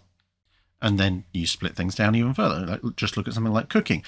I'm told I'm a dab hand cooking meats and making sauces, but my vegetable cooking experience and abilities extend to, here's a pack of pre-bought stir-fry vegetables. I've put it in a wok for 5 minutes and stirred it with an implement. Enjoy. So that slight tangent is essentially to say that the reason you're not going to see absolute exceptional people like Broke, Jellicoe, Dreyer, Lee, etc., across the board in the Navy, no matter how hard they try to recruit them, is simply because even with the relatively small sample size of captains or admirals in a Navy at any particular time, the number of people who have very specific, exceptionally naturally occurring talents and skills that they can apply is probably less than the number of captains and admirals in your fleet at any given time. And even if you're looking at a very small fleet, like, say, the US Navy in the War of 1812, as I said at the beginning, the number of people who have those particular skills and have the leadership and organizational skills, etc., to do all the other jobs that a captain has to do is an even vanishingly smaller number. So you'll get the occasional brilliant star, and the best you can do is hope to drag everybody up a little bit by example and teaching. If you have a large enough population and a large enough Navy, you might have multiple exceptional officers in your Navy at one time, but even then, you're probably going to see that each officer has a slightly different facet to how exceptional they are. You know, Cunningham is not Admiral Lee when it comes to gunnery, but Cunningham is an absolutely excellent leader and tactician. I'm not saying Lee's a bad leader and tactician, but Cunningham's really, really good. And so on and so forth. And with that in mind, nobody challenge me to a dance-off because I will forfeit immediately. Sage of Irrelevance asks, I've recently been reading the autobiography of Andrew Cunningham. During his early career serving in the Mediterranean Fleet, he mentions that Admiral Beresford instituted an order for complete silence on all occasions. All orders had to be given by sign, even midshipmen in their boats. I agree with Cunningham that this seems like a very stupid order. What was the logic behind it, and what are your thoughts? I am very much on board with Cunningham. It was a dumb idea. You know, almost to the point of, you know, Zoidberg-esque, you know, your ideas are bad and you should feel bad. Now, why Beresford brought this in, I mean, Beresford was more than a little up himself in a lot of departments. So, yeah, didn't get on with Admiral Fisher, amongst other things. Nonetheless, I mean, he wasn't a bad admiral overall, but he was a little bit questionable in some fields. In this particular case, his ostensible logic was that as ships were getting larger, and therefore there were more and more departments, more and more officers, all having to give orders, if everybody was yelling orders around, then in battle, everything could get very, very confused, which you kind of see the logic at the time, you know, if especially considering that you're still talking about a fleet at that point where there's a good number of open mounted guns. So if the captain is trying to say, okay, I want the main guns to engage that ship, but also there's torpedo boats over there and the secondary battery needs to engage those, or maybe the tertiary battery needs to engage those, and the secondary battery still needs to engage our primary target. If you've got pre-dreadnoughts with, you know, 30, 40, 50 guns aboard, and you've got a dozen to 2 dozen gun captains, because obviously you don't necessarily have a gun captain per gun, you might have a turret captain, or you might have a captain over a section of the secondary battery or whatever. If they're all yelling out independent orders, where to track, where to get ammo from, who's doing what to target, and that's just the gunnery guys, let alone engines and signals and so forth, it's going to very rapidly potentially become impossible to work out who's ordering what orders you should be listening to, etc., and everything breaks down. The key to that, of course, is just better chain of command and, you know, perhaps some clearer ideas other than fire everything at everyone, everywhere, all the time as your approach to battle. But the theoretical idea that if everybody shuts up, then you can't be overwhelmed by noise from orders is on paper sound. And since you can only see very fine movements of the hand at relatively short distances, then hand signals would make sure that probably only the people who are supposed to receive those orders would actually see those orders. But the whole thing falls down on quite a few different issues, one of which is that there may be situations where you're trying to give an order to someone who is a little bit further away and can't see you, or there might be something intervening that prevents them from seeing you clearly, like, I don't know, gun smoke, or fire, or smoke from said fire, or sea spray, or darkness, or bright sunlight, or the fact they're not looking at you because they might, you know, be looking at the enemy because they're trying to point the gun that way. And if you're being completely silent, shouting, quote unquote, with your hands at the back of somebody's head is not really a very effective way of getting their attention. So, yeah, it really, really doesn't make sense. Pretty much the only time I think that giving orders by hand sign makes any sense whatsoever is either if you're in an environment which is exceptionally noisy on an almost continuous basis to the point that yelling anything is almost a lost cause. So, for example, in some engine rooms, especially towards the latter stages of the vertical triple expansion era, but that's also in a confined environment where grabbing someone on the shoulder and therefore getting their attention that way is reasonable, and the fact there's not an enemy coming in visibly in the engine room, hopefully, means that people will have the time and the inclination to look round for specific signs and orders. Or, the flip side, of course, if you are in a situation that absolutely demands complete and utter silence. So, for example, on a submarine, if you absolutely are close up to an enemy ship but you want to try and avoid being heard, then some form of orders by hand signal might be beneficial. But everything in between, it's a dumb idea.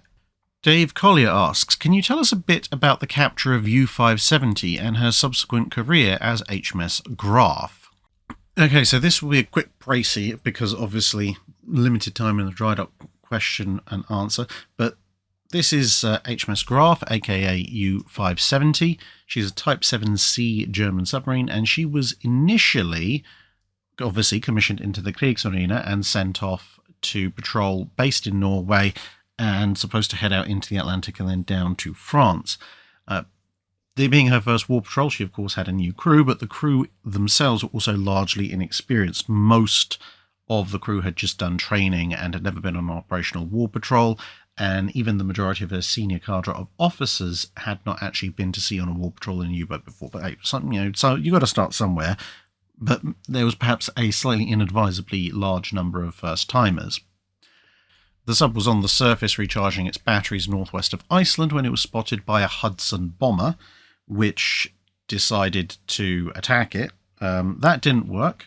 Depth charges didn't drop, but another one did, and of course they didn't realise that the first Hudson had failed to drop its depth charges, so they dived.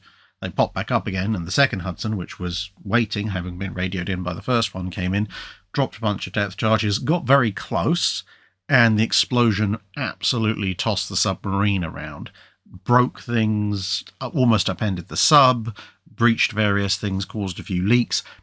Now, in the post-capture analysis, the Royal Navy, that is, concluded that an experienced submarine crew would have been able to recover the situation, improvise repairs, and continue on with their mission. But the inexperienced submarine crew, as far as they were concerned, and to be fair, they had just gone through a fairly traumatic event, they thought the sub was sinking. Some of the engineering crew thought that the breached batteries were leaking chlorine gas. There was a bad smell in the room, but it wasn't chlorine.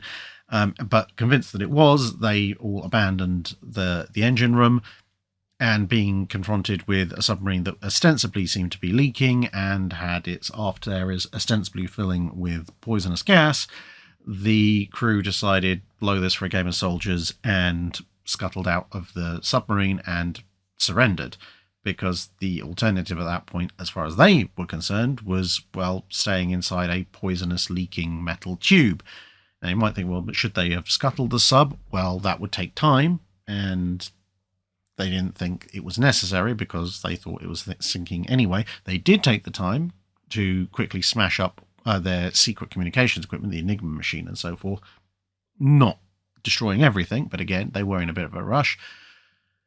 Then, after a little bit, the Allies showed up. There was a bit of a standoff about actually taking control of the sub, because by that point, the crew had gone back into the sub because it took quite a few hours for Allied ships to show up. And then you have this thing of, they have surrendered officially. The surrender has been formally accepted. So according to the conduct of the rules of war, they're not allowed to scuttle their sub further after that, which is what the British were afraid they were going to do. And technically they could have done, but they stuck to the actual terms of surrender and didn't do so. The sub, which to be fair was in a bit of a state, then got towed to Iceland, repaired, patched up, and then towed over to the UK, where it was examined, and they used it in a series of tests to discover all sorts of interesting things, like how deep could a German submarine actually dive? How fast could it go? How long could it stay underwater? How good was its optical equipment? How stealthy was it?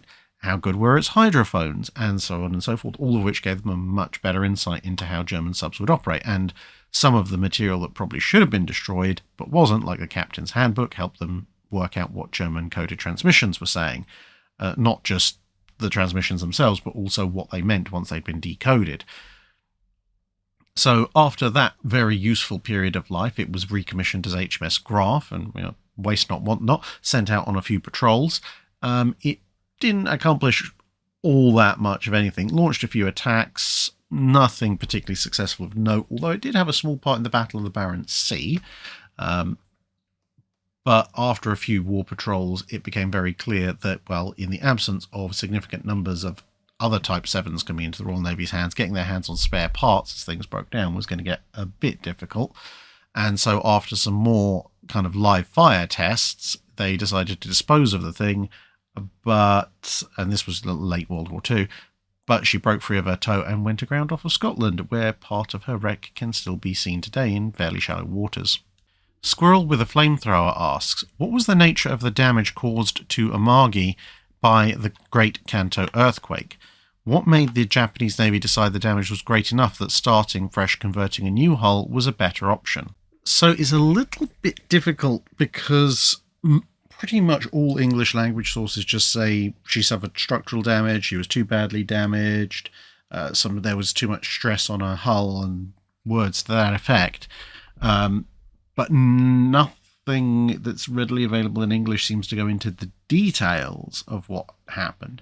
Now, I was able to track down and translate some passages out of Japanese that do go into a little bit more detail, but Japanese translation, well, my Japanese translation skills being what they are, the translation's a little imprecise in places, but from what I've been able to make out from the definite terms and contextual clues, what seems to have happened is that obviously, as you can see here, that's Amagi there under the gantries.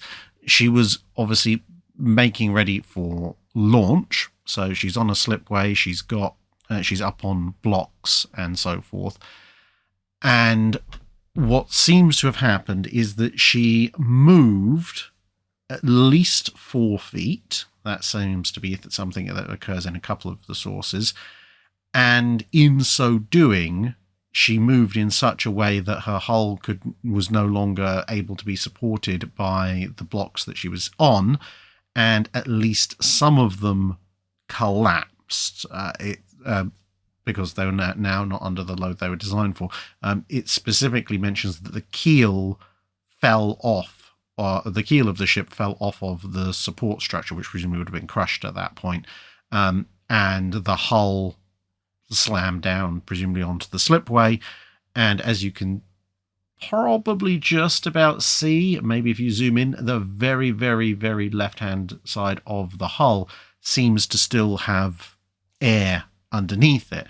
So what I've surmised from that is that she slipped back and perhaps moved somewhat off-center. That in turn caused the hull to now obviously be unevenly distributed on the support cradle, which then collapsed under the weight, which then probably made the stern of the ship crash down onto the slipway. The bow seems to have, at some point along the line of the hull, seems to still be supported, and that has completely bent and distorted the hull, as well as obviously done a whole load of twisting, stress, and shock damage internally to various already fitted components, and that is also noted and recorded.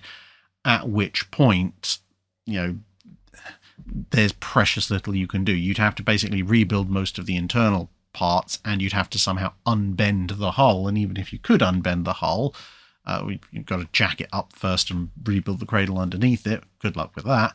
But even assuming you somehow could do that, there's the potential that it's always going to be weak, because there may be some elastic deformation that's gone on in the hull plating and the framing and so forth, at which point there's so much stuff you'd have to do to make the ship whole again, it's impractical, and therefore that's why they decided they're going to convert cargo instead.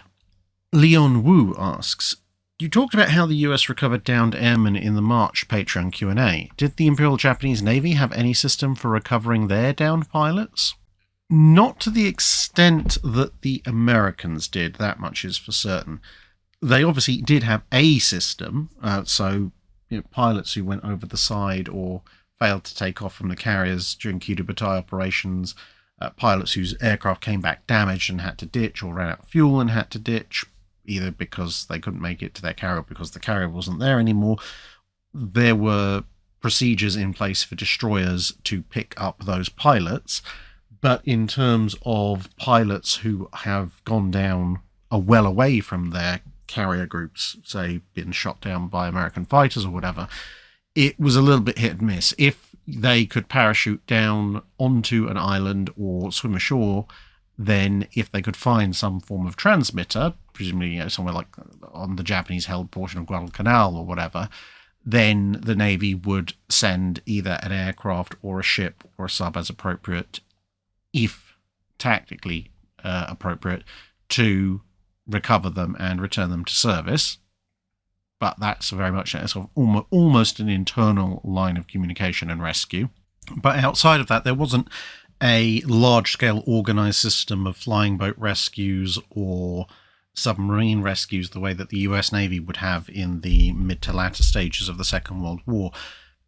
In part because I guess the Japanese assumed that a pilot who went down had probably died honourably in combat, and also in part, to be fair, the Japanese were in some cases a little bit of a victim of their own success, in that by having such ridiculously long-ranged carrier-based aircraft right from the word go, if a Zero went down, it could be hundreds of miles away from its carrier, at which point, forward operating flying boats and so forth, it's a lot harder to actually make that work.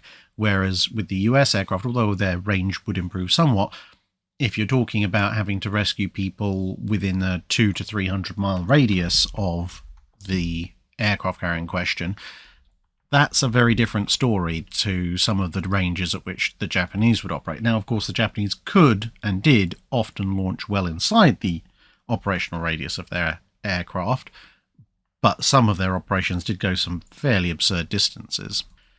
Richard Shu asks, what is your take on the influence or impact of Japanese and Chinese animization of historical naval vessels, i.e. conversion of historical ships to shipgirls?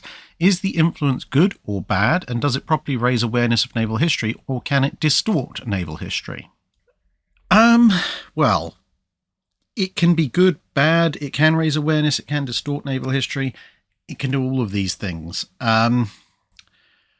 Personally, it's largely not for me, although from what people have shown me of some of these efforts, I do approve of some more than others. But I think I may have mentioned in a previous question similar to this, I particularly approve of designs where they've taken into account the ship's service history and incorporated that as fairly strong character elements of whatever character they've created as a result.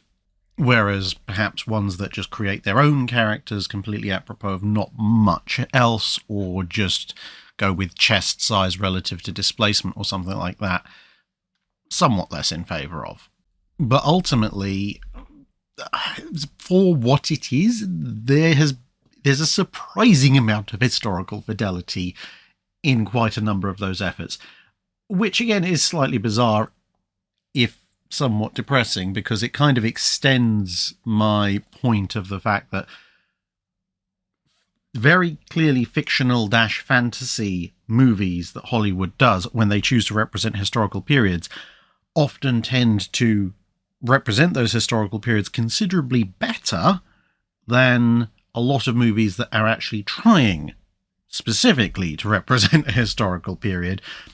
And for that matter, I have seen more historical accuracy in some anime type, warship stuff than I've seen in some actual full-on, Hollywood high-budget movies that claim to be historical.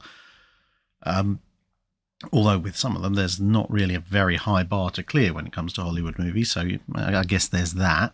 Now, so to that extent, as long as people are enjoying themselves, not becoming completely creepy weirdos, and becoming hopefully somewhat interested in naval history, then okay, fine. If that's what it takes, then that's what it takes. And as you can see from this, which is probably about the safest for work thing I could have put up on the screen that's relevant to the question, some museum ships have just embraced the madness entirely. This is, of course, CarrierCon, which happened last month aboard USS Hornet.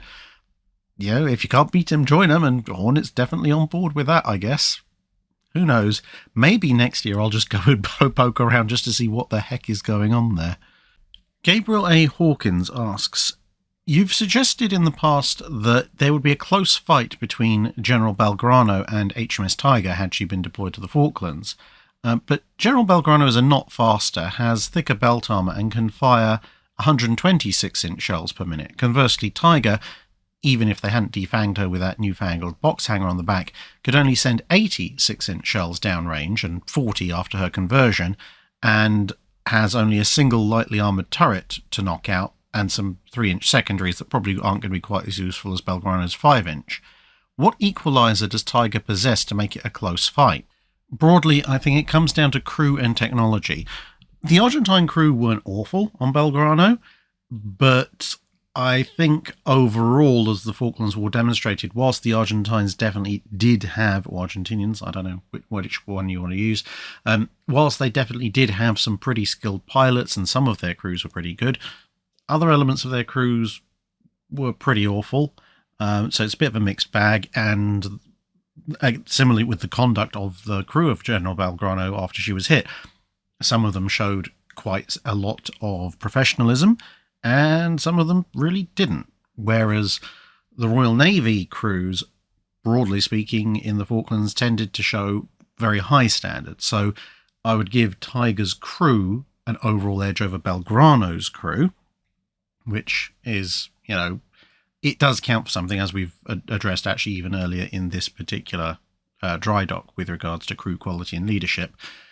The other thing to bear in mind is that whilst Belgrano had had a hodgepodge of upgrades during her service in the Argentinian Navy, I couldn't find any particular references to her getting a complete fire control system refit. She did have new radars fitted, and of course she had her guns replaced, but I can't see any reference in the, at least what I've been able to find, to say that her fire control system is anything more than late World War II, immediately early Cold War US Navy system, perhaps with slightly different inputs from the newer radar sets that she carries. Whereas Tiger, when she was refitted in the mid to late 60s, which is when she got that horrific abortion of a hanger at the back, she did, although she lost the majority of her gun armament, she did at least get full modernization of the fire control systems, and not only in terms of having modernized fire control systems and modern fire control radar, at least modern for the time. And bear in mind, that's still, that's only just over a decade before the Falklands, but those are also distributed systems. So the turret has its own radar, the 3-inch guns have their own radar, plus there's the primary radar, etc. And they also all have their own fire control units. So a hit to Belgrano's main radar array on the foremast should, in theory, make her fire control situation a lot more difficult. The turrets can obviously still go to local control, but I haven't seen any evidence that Belgrano's turrets each had their own fire control and ranging radar, whereas with Tiger, even if she's hit on the foremast bridge area, the turret can actually continue to fire under full modern radar guided fire control until it's disabled. So there is a fire control advantage for Tiger. And then on top of that is the fact that, yes, theoretically, Belgrano can put out more shells per minute, although whether she can, with her crew, maintain a theoretical maximum rate of fire with those 6-inch guns, maybe. And that's assuming she goes full broadside. Of course, Tiger doesn't have to, so Tiger can reduce her overall target profile, which will probably also help Tiger. But you've also got to take into account how those salvos are being done. If Belgrano is firing off full salvos at a slightly lower rate of fire with slightly worse fire control, there's a chance that either electronic warfare on the British part or manoeuvring on the British part, or just the fact that perhaps the fire control solution isn't perfect on Belgrano's part, could result in misses. And it doesn't matter even if you get off full salvos, if your first 4 salvos missed, the fact that you've sent 60 shells downrange doesn't really make the blindest bit of difference, because they've all just blown up bits of the ocean. Whereas with the somewhat more modern and precise fire control systems on Tiger, and the fact that she's sending, admittedly only 2 gun, but volley downrange, she's getting more individual fire control solution salvo launches off in the same amount of time with better fire control, which makes it more likely she's going to start getting hits sooner. And of course, as we know, he who hits first usually is the one who wins, because once those hits start walking up and down Belgrano, Tiger can lock onto that, and in relatively short order, probably Belgrano's accuracy will start to fall off as radar and personnel are disabled by incoming shellfire, even if the turrets themselves aren't, which will gradually, either force Belgrano to break off or put her in a losing position. Now, of course, it is entirely possible that Belgrano could get a decent fire control solution and land half a dozen hits very quickly, which would put Tiger on the back foot, and then it's Belgrano's fight to lose. But that's why, as the overall balance, I tend to favour Tiger. It's not that it's a massive one-sided curb stomp in favour of Tiger, but maybe 6 out of 10 times Tiger should probably take it. Pedden Harley asks, your recent comments about 14-inch guns in Drydock 292 made me wonder if naval designers considered or attempted in the treaty period to increase the power of the 14-inch gun by increasing their length beyond 50 calibers as a way to maximise penetration without exceeding the treaty limit on overall caliber. Perhaps if some bright spark at the Bureau of Ordnance had ordered that one of the spare 16-inch 50s from the cancelled 1920 ships be given a 14-inch liner, which would give a 14-inch 57 caliber gun, or even the experimental 18-inch 48 caliber be lined down to give a 14-inch 62 caliber gun, would such trials have had any interesting properties beyond being stupidly heavy for a 14-inch weapon? Given that a late 1930s production extra-long 14-inch would probably be lighter than those conversions, would there be any possible advantage in pursuing this line of thought, or are the 14-inch 45 and 14-inch 50 really the best proportion for a 35,000-ton ship? I fear the answer is like the 16-inch 56, but worse, as in, congratulations, you've managed to design a gun that has an extremely short barrel life, and your shiny new battleship can now carry 5 of them. But is there any way around that negative result? A 14-inch 55 might have been workable, but even then, and certainly if you go anything further than that, you're going to have, if you build it proportion, you're going to have problems with probably barrel droop and certainly vibration and whip. But this was something that 55 caliber and slightly above naval guns tended to experience generally at larger calibers with the metallurgy of the time, which is going to affect your accuracy either immediately or in the long term as the barrel heats up. Plus, you would also have the other problem that you'd essentially be firing these shells at warp speed, which is brilliant as long as you're smashing into somebody's belt armor, but means that essentially your ability to penetrate the deck by plunging fire is effectively non-existent. Now, in hindsight, that may not necessarily be such a bad thing, considering that the number of deck penetrating hits actually pretty much you can count on one hand as far as main armor deck penetration at extremely long range is concerned, albeit that when they did happen, they tended to be pretty important. The hit that slowed down Scharnhorst, allowed her to be finished off, probably was such a hit. The flip side, of course, is if you're shooting relatively flat at long distance at high speed, there's a bigger shadow of your enemy. You're more likely to hit as well. But, then you get to the point of even firing shells at ridiculous speed, assuming that you don't have problems with wearing your barrel liner out doing that, which you mentioned. At very long range, you might be shooting flat and thus almost perpendicular, but the lost velocity is going to be such that you probably maybe will struggle to still get it through the enemy's belt, whereas the plunging fire theoretically offers you a better solution. So that plus all the additional weight and space, because obviously the gun is going to have to be further back into the turret in order to allow you to balance it, which in turn means the turret's going to have to be bigger, which means more weight, which with a weight limit in is going to be a bit of a problem. So you would get some benefits, but I think the potential issues with accuracy, difficulty to build, and potentially the style of hit could cause some problems. Albeit I personally would be more in favour of of a high velocity gun designed to hit belt armour, because that seems to be, if not belt armour, then at least the side of the ship seems to be by far the more popular target when it comes to shells hitting enemy vessels. But I certainly wouldn't want to go beyond sort of 52 to 55 calibers in length. Admiralty of Floof asks, larger classes of ships were usually built in different yards. Szent Istvan aside, are there stories of notable and important differences where all yards should have been building from the same plans? Yeah, it ranges quite a bit. Something as simple as Zubian, which we've mentioned earlier in this particular Drydock set.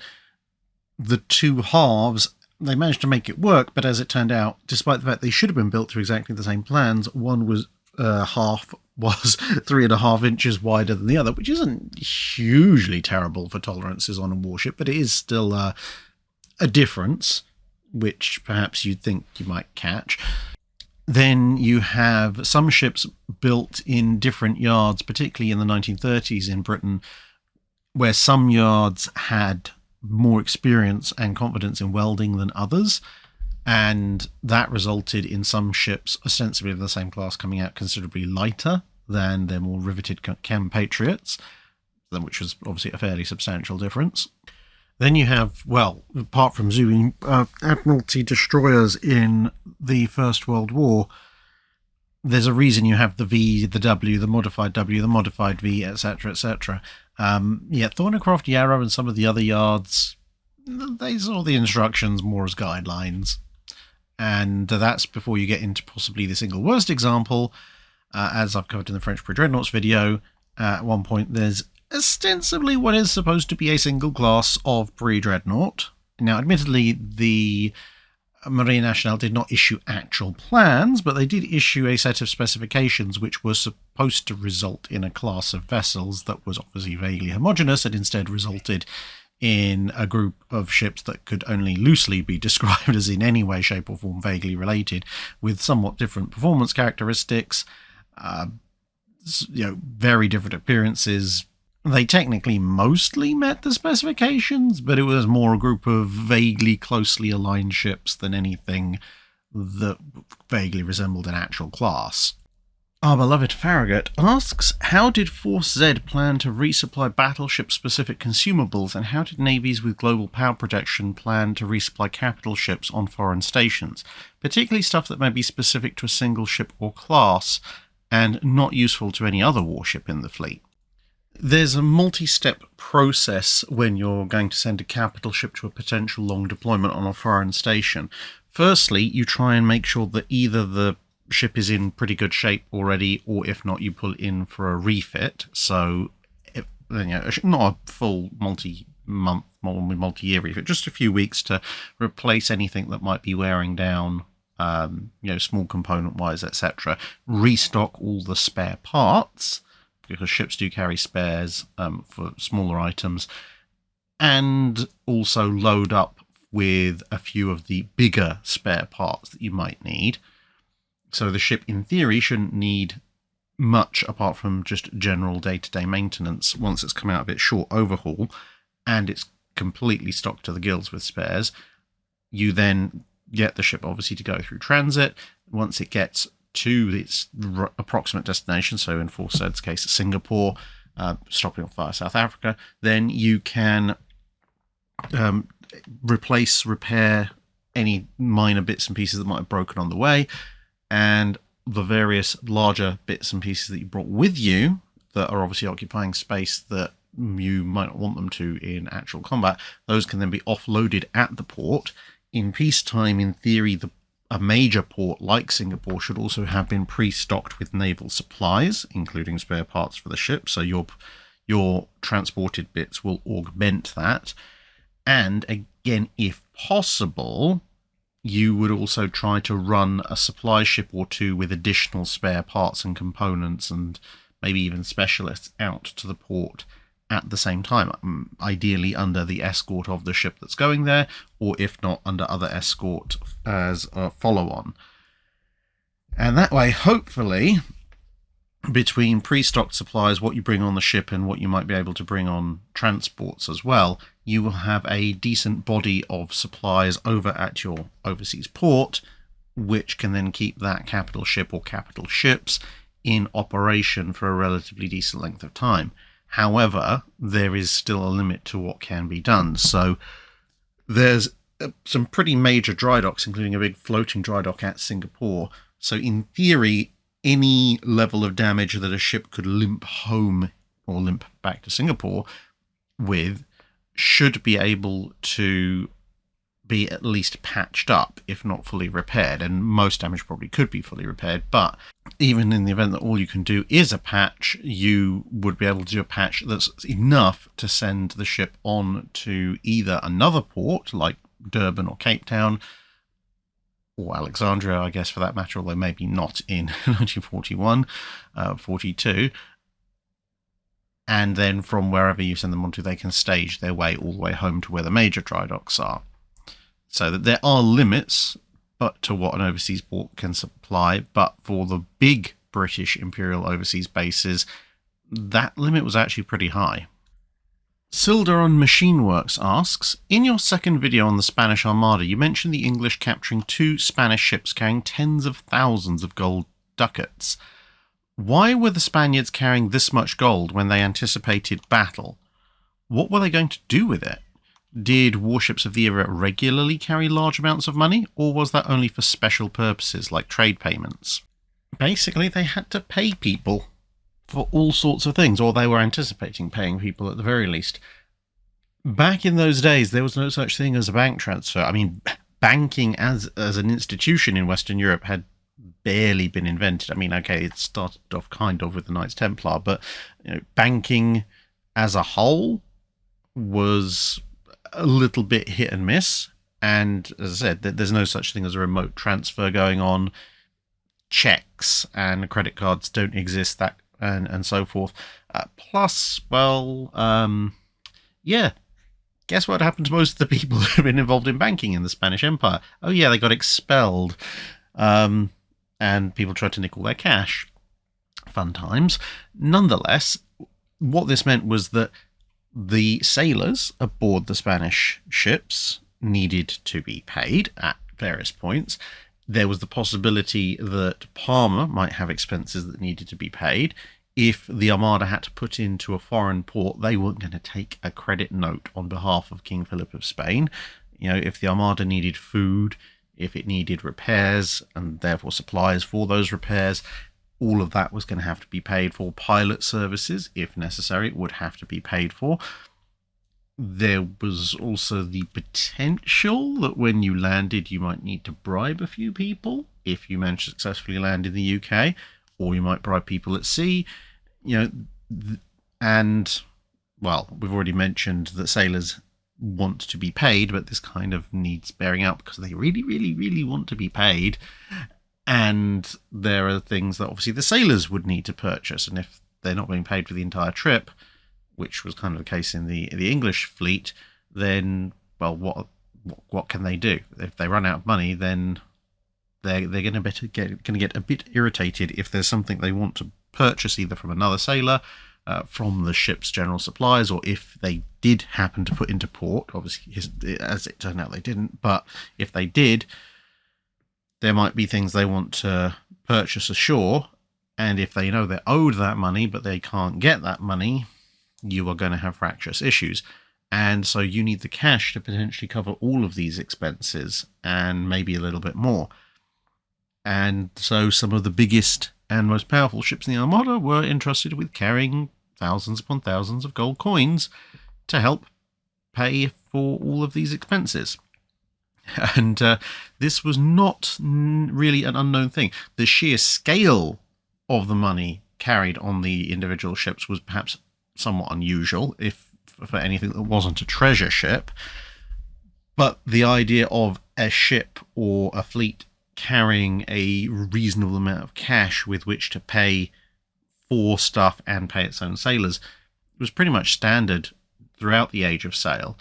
And, you know, if you're looking at especially the Napoleonic Wars, for example, if you see references to specie, it basically looks like species but without the S at the end most of the time. That's basically, you know, cash, gold bullion, gold coins, silver ingots, silver coins, at that point paper money as well, just about, but in extremely large sums. They had at that point, however, taken to not necessarily storing stupid amounts of cash just on the first rates in the Napoleonic Wars, the great ships in the Armada period. They had actually distributed that responsibility somewhat. So usually, bizarrely enough, a lot of the ships that carried extremely large amounts of cash were actually very small vessels, packet ships, sloops, schooners, and small frigates. Occasionally larger ships, but often those smaller ones simply because of their speed and their unobtrusiveness. Because if you see a heavily laden third rate wallowing around on its own, suspicions might be raised as to what it's carrying. Whereas if you just see a little schooner or a sixth rate skipping along merrily through the seas, the fact that it's moving at pace in a random direction isn't necessarily so unusual. Elliot W. James asks, Teddy Roosevelt in his book on the War of 1812 claims that the Americans won the war at sea. While the Americans did do well on the Great Lakes and the Battle of Lake Champlain was a major strategic success, how do you win a war where your navy is basically driven from the seas and blockaded in harbour? I think it depends which part of Roosevelt's book you read. There is obviously a certain degree of bias, although his book does remain one of the better ones on the War of 1812. Most of the limitations, to be honest, are down to the fact that, at the time he was writing in the late 19th century, some of the documentation, scholarship, and reviews that have occurred during the 20th and early 21st centuries simply had not happened yet. So you can hardly fault him for that. Unfortunately, that means that sometimes he was left to rely on, shall we say, some very partisan accounts as pretty much the only reference he had, because some of the US captains were very good when they made their reports of, whether they won a battle or whether they lost one, and they said, look, this is what happened, and further scholarship and looking at both sides' accounts and looking at the overall evidence has concluded, they were pretty much on the money. Others, not so much. Well, one or two US captains, when they lost a battle or lost a ship, didn't really cover themselves in glory, making a lot of excuses on very flimsy or non-existent grounds afterwards. But in the late 19th century, those were the only accounts Roosevelt had to hand, so he kind of had to go with them, which is one of the reasons why in the War of 1812 Frigate Jewels series, it's very important, as I note in the video description, to use multiple sources so that you can catch some of this stuff. But Roosevelt tends to generally claim a kind of a moral victory and that the American Navy did better than the Royal Navy, whatever a moral victory means.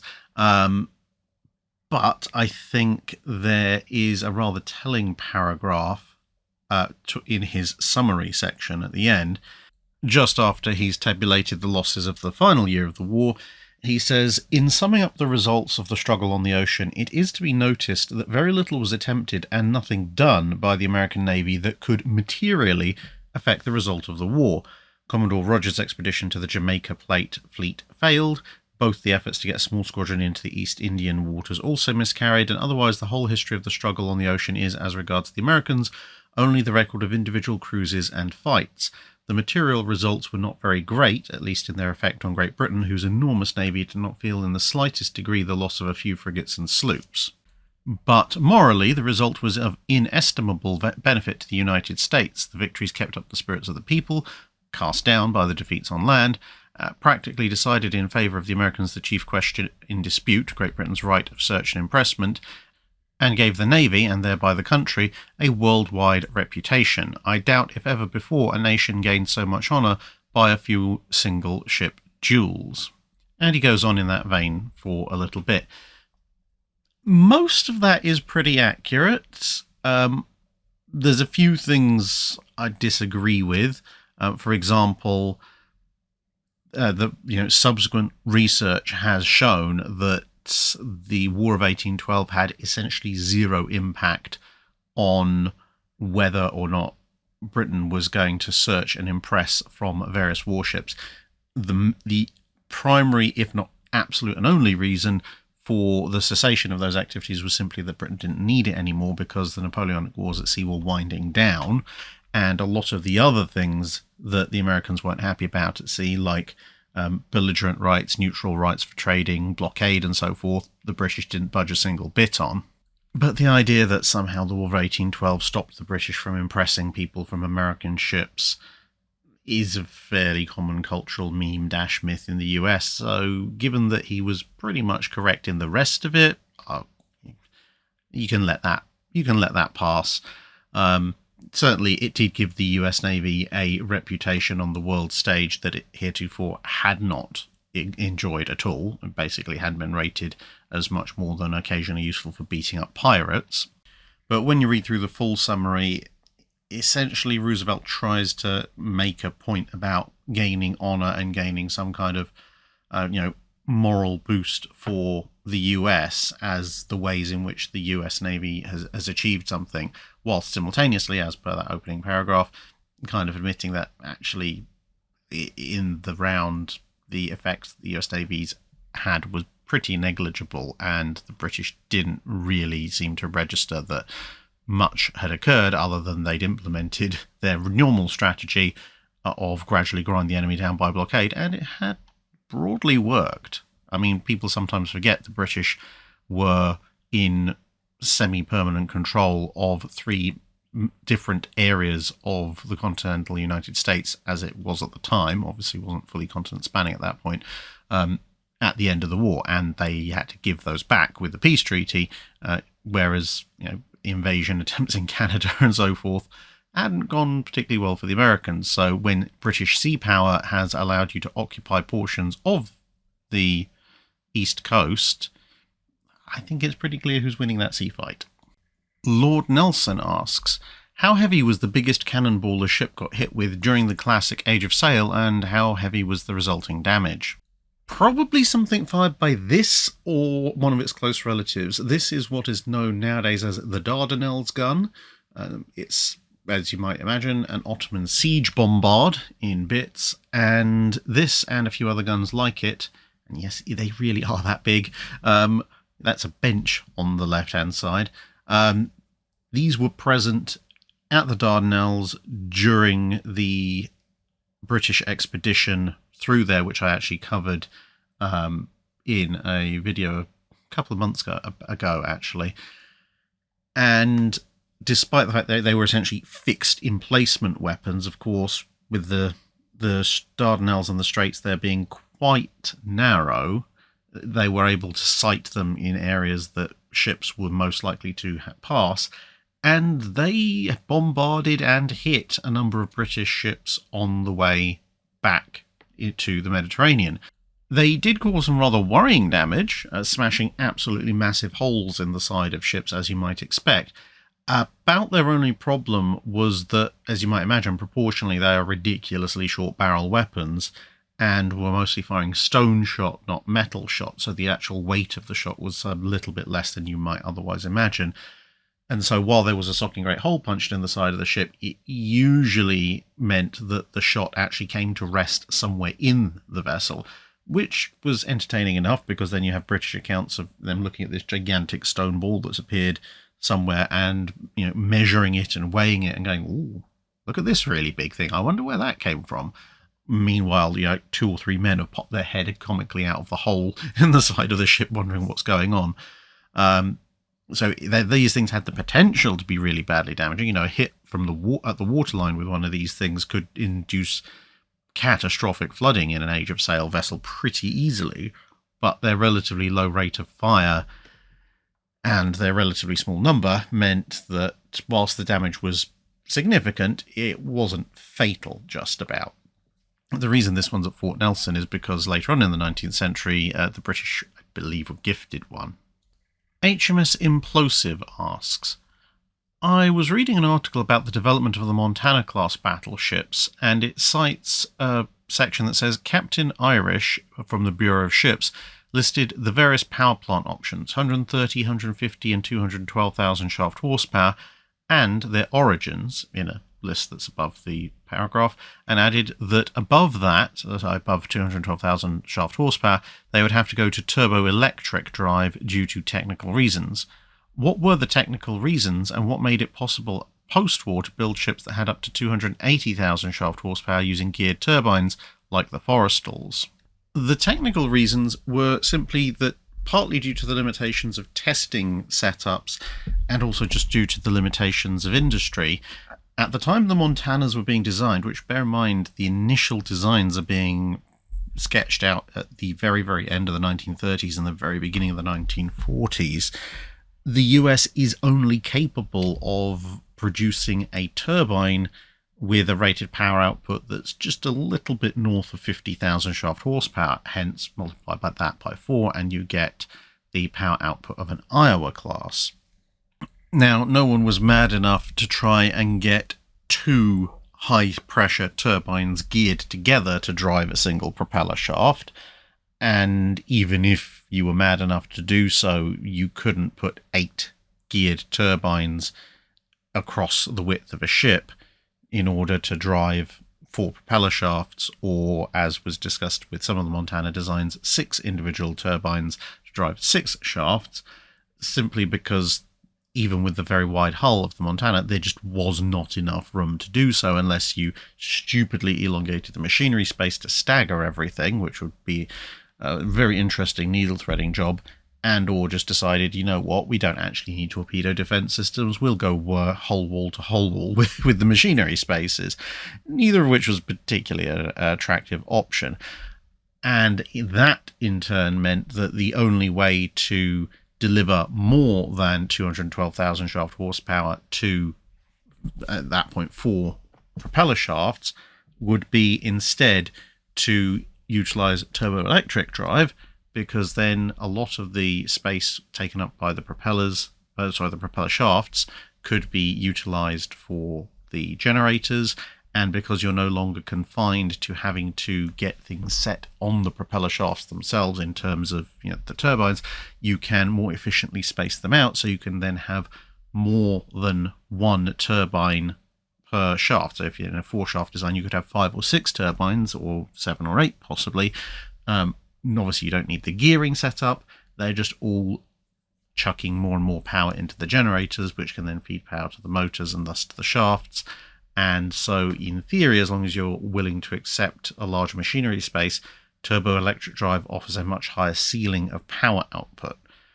Now, what happened between the very beginning of the 1940s and the end of the 1940s was that turbine technology and the test rigs to test if that turbine was going to fly apart or not at the given power output advanced to the point that 70,000 shaft horsepower turbines were possible, and they became very common in the post-World War II US Navy. The Forrest Shermans, for example, have 2 70,000 shaft horsepower turbines. The Forrestal's have 4 of them. You need a fair amount of power, a fair lot of steam to actually power them, but once that 70,000 shaft horsepower turbine has been unlocked, it opens up a whole new world of propulsion opportunities. Although, interestingly enough, in the, I believe it's the Nimitzes, the power output per turbine has been stepped down just a fraction, because it turns out that 70,000 shaft horsepower is an awful lot of power to get out of a turbine that's mounted in a ship at sea. Matt Kidd asks, can you explain US Navy World War II plane numbering conventions? How are the Wildcat and the Corsair both F4 when the Wildcat's evolutionary design descendant, the Hellcat, is an F6? Yeah, this confused me greatly for quite a while as well. I've kind of got my head around it, but even so, I would like the record to show I still think it's a stupid way of designating aircraft, because it means there is no real relationship between any of them, other than you can work out one or two details. But like you said, the F4U Corsair significantly postdates the F4F Hellcat, and yet just the use of F4 would seem on the surface to imply that they're roughly contemporaneous, and there's nothing to tell you that they aren't. So as far as US Navy fighter designations went, at least prior to, well, during the First World War, prior to the end of the period of the Channel covers, you had a system whereby you had a designation, so kind of like battleships would BB and carriers would CV and destroyers would DD and so forth. Each type of aircraft would have a designation. So fighters were F, scout aircraft were usually, although not always, S, scout bombers, aka dive bombers, were SB, scout observation was SO, and then you had dedicated torpedo-only aircraft were T, and torpedo bombers, so torpedo aircraft that could also carry bombs, were TB. Then, so you've got your various designations for your different type of aircraft. Then you add on a number. Now, the number has nothing to do with the time period that the aircraft is introduced. The number is purely to do with what aircraft number is it in order of submission by that particular manufacturer. So if it is the first aircraft that the manufacturer has submitted for US Navy service, it doesn't actually get a number. They just decided a 1 was redundant. Again, for the most part, you'll hear this for a lot because there are always exceptions to these rules. If it's the second aircraft, however, it gets a 2. If it's the third, it gets a 3, and so on and so on and so on. And then at the other end, so at the very last bit, you then also add another letter, and that letter corresponds to the manufacturer of the aircraft. Now, obviously, there are some that will have multiple... there are some manufacturers that will share the same letter. That would be the obvious thing. So Goodyear and Grumman both begin with a G, but you can't both give them the G designation. In that case, Goodyear got the G, Grumman got F. Likewise, Lockheed, you might be surprised, didn't get the L. They got O because a really small company called Loening Bell got L ahead of them. Vought didn't get V. They got U. The FV, weirdly enough, was also a Lockheed aircraft. Go figure. It gets incredibly unhelpfully confusing. There's some obvious ones like B is for Boeing, C is for Curtiss, D is for Douglas. Convair got the Y for, well, they weren't going to get C because Curtiss got there, but there you go.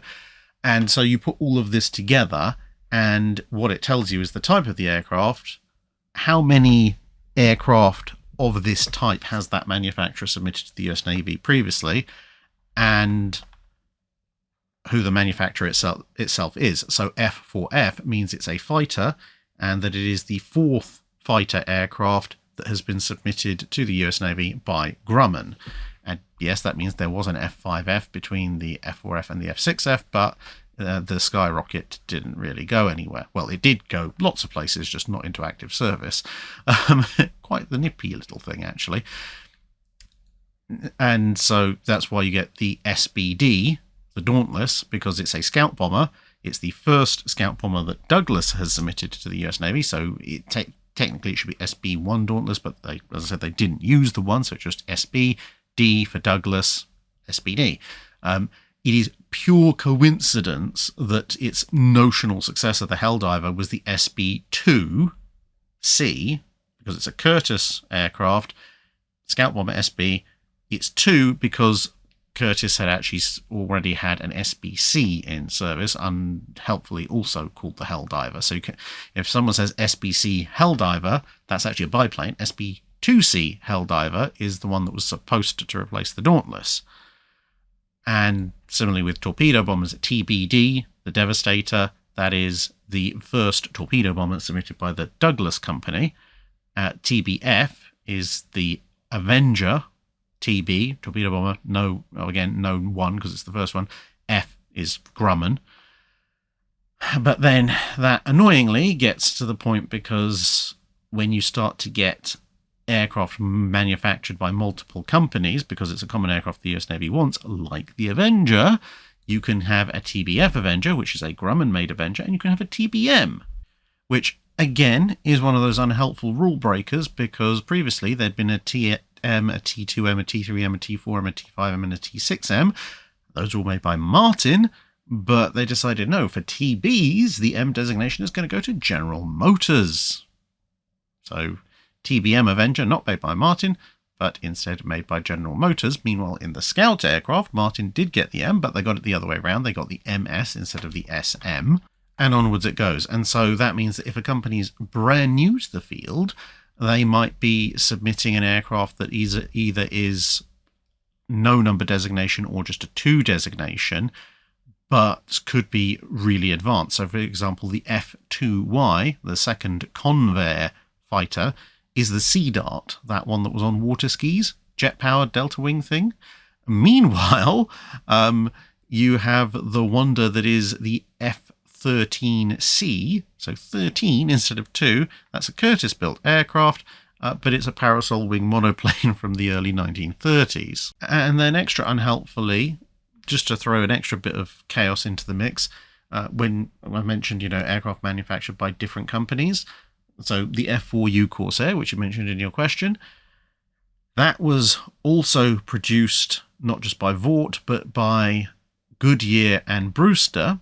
But instead of being the F4G and the F4A, A being Brewster, because apparently that makes sense,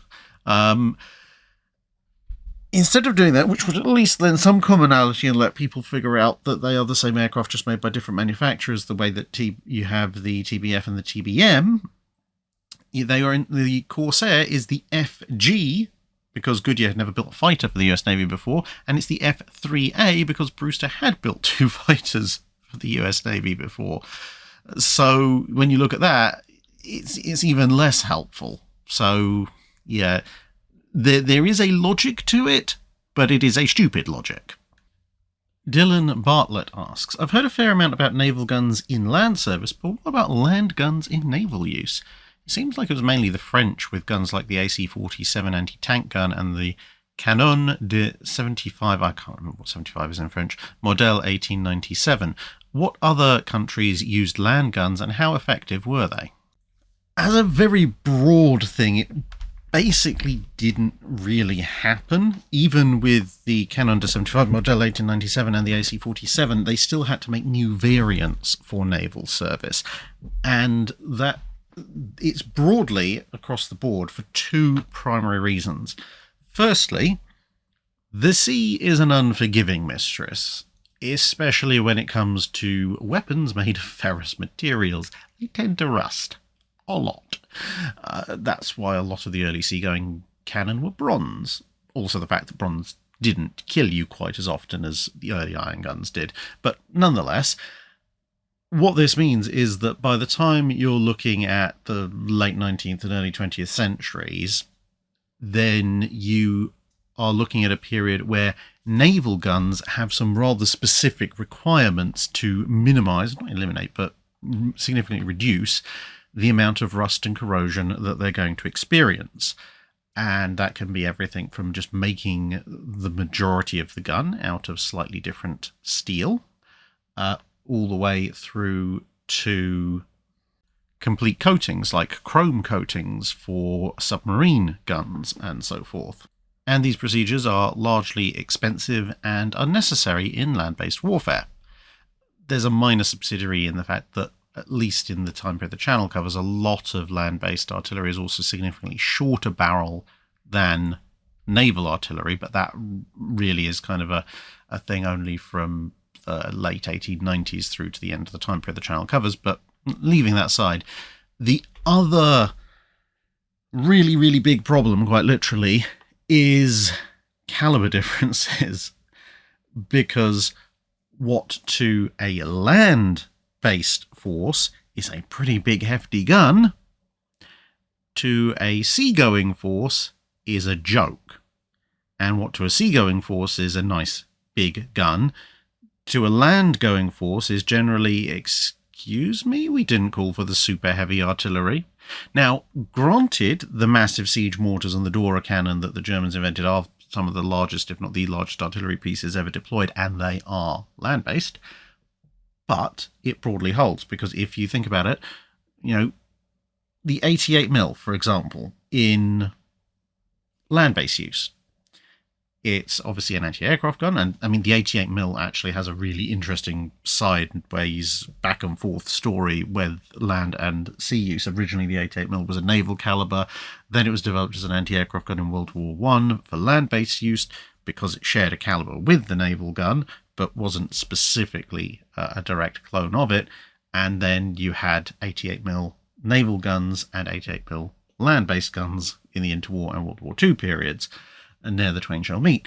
But nonetheless, so 88mm, pretty hefty anti-aircraft gun on land, one of the heaviest tank-based guns deployed, and if you go strictly by tanks, probably, maybe no, actually with the IS-2 and so forth, but one of the heaviest and most powerful tank-based guns deployed in the Second World War, whereas 88mm guns at sea were a little bit of a sad joke even by the World War I.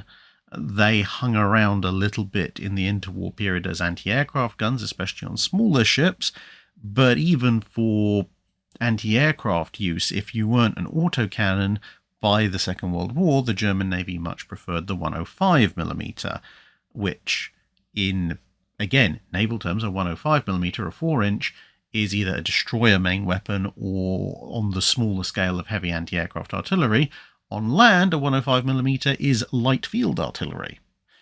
At sea, a 6-inch or 155, 152mm gun is light cruiser armament. So it's like you must be this large to enter the field of being an actual decent capital vessel, rather if you define cruisers as capital vessels, rather than a glorified torpedo boat.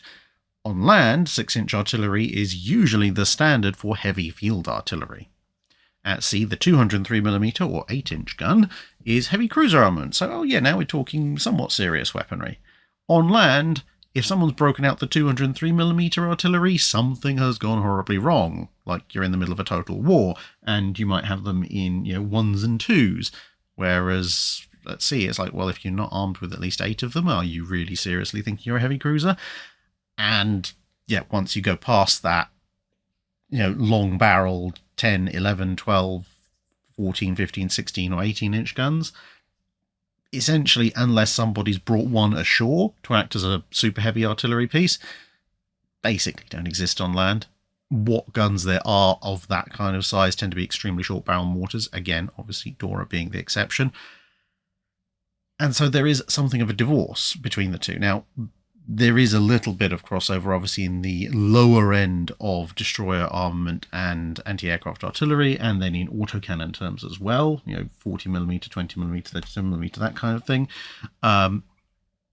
But because of those specialist requirements for naval use, if you're going to adopt a land-based gun at sea, you basically have to develop a specialized naval variant of it, whereas if you're taking a sea-based gun onto land, you can just accept the expense and just port it straight over. No, not really much of a problem.